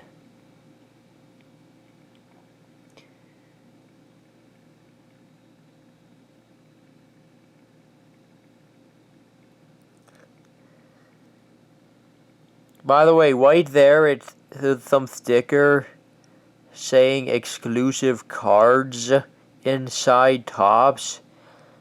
Again, mine never came with any cards inside, which you'll be seeing later.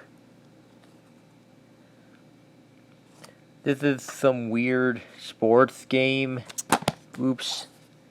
That has real Major League Baseball players and Nickelodeon cartoon characters. Another thing to note,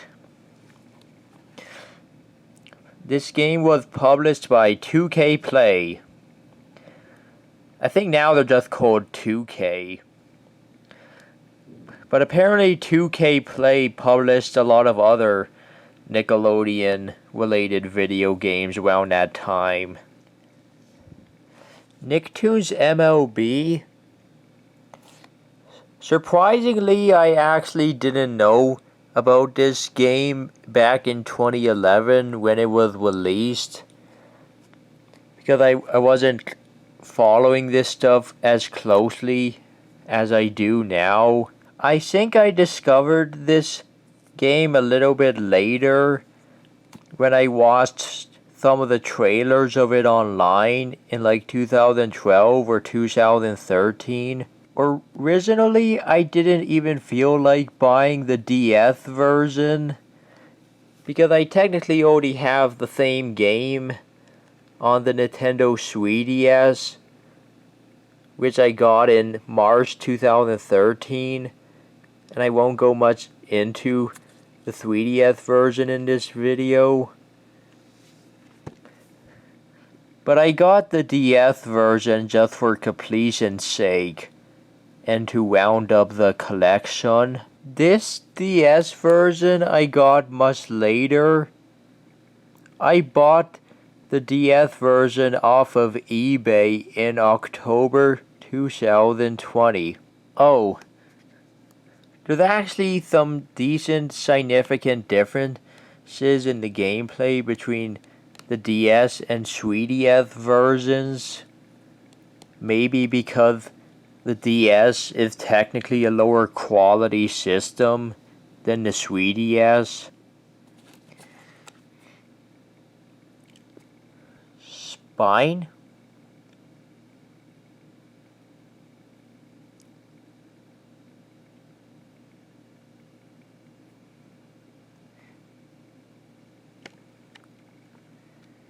And back.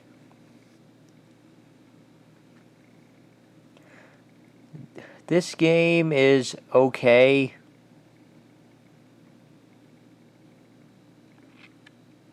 Whoa. Yeah. Lo and behold, I actually do not hate any of the Nicktoons crossover games on DS.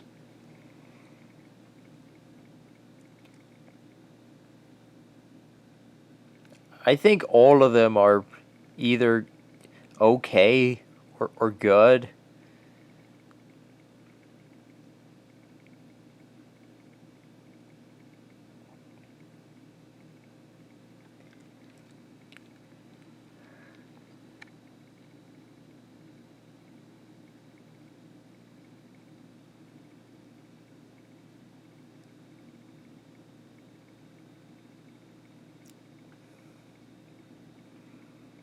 I can just barely fit that entire copyright on the screen.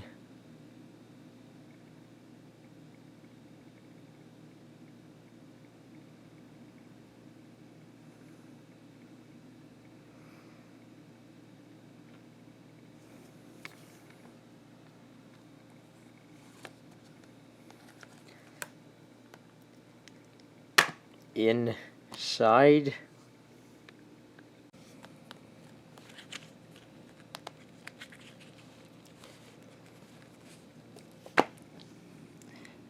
Instruction booklet.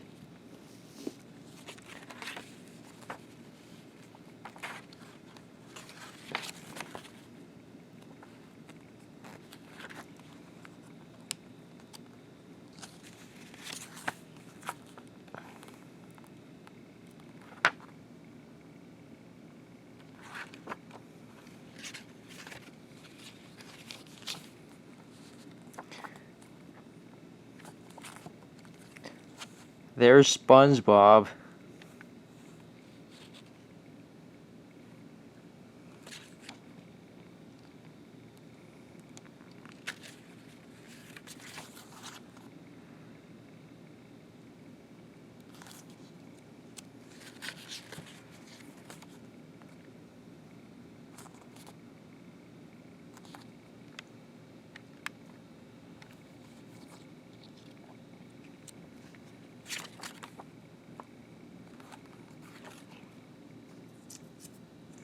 Actually, I need to show this trick.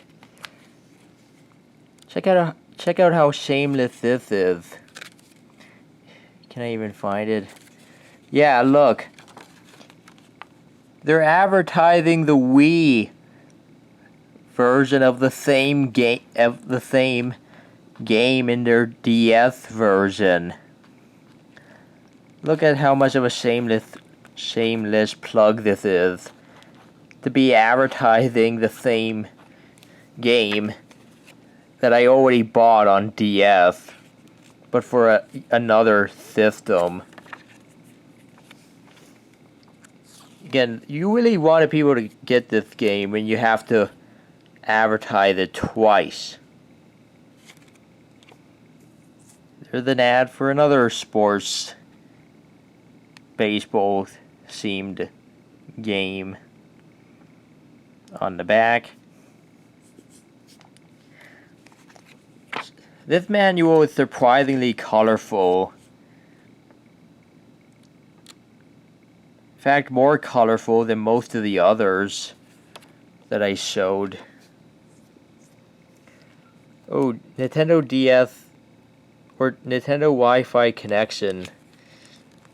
This came in mine for some reason. Again, other games had this.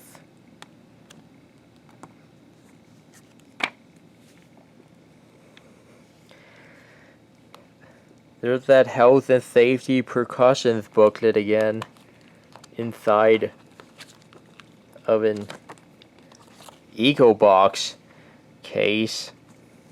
Yeah, see? No cards inside. I don't care what the sticker says, because mine did not come with any cards. Again, I don't know if that sticker is a mistake, or if this originally came as cards. Again, I don't know. I never bought this game back when it was brand new. And I did not get it sealed.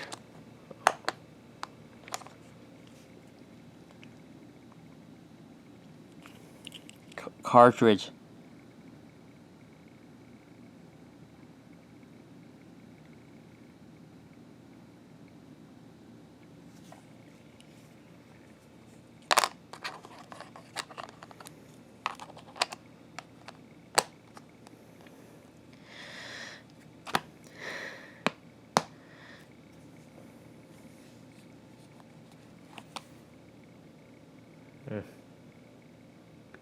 And there you have it.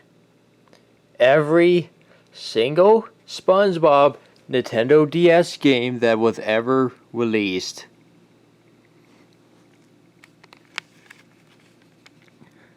This video was a pain to record, and it was even more painful trying to actually play and beat every single one of these games, but I have done it after many years. Here they are, all stacked.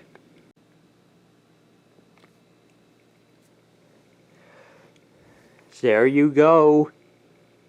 And I am done here.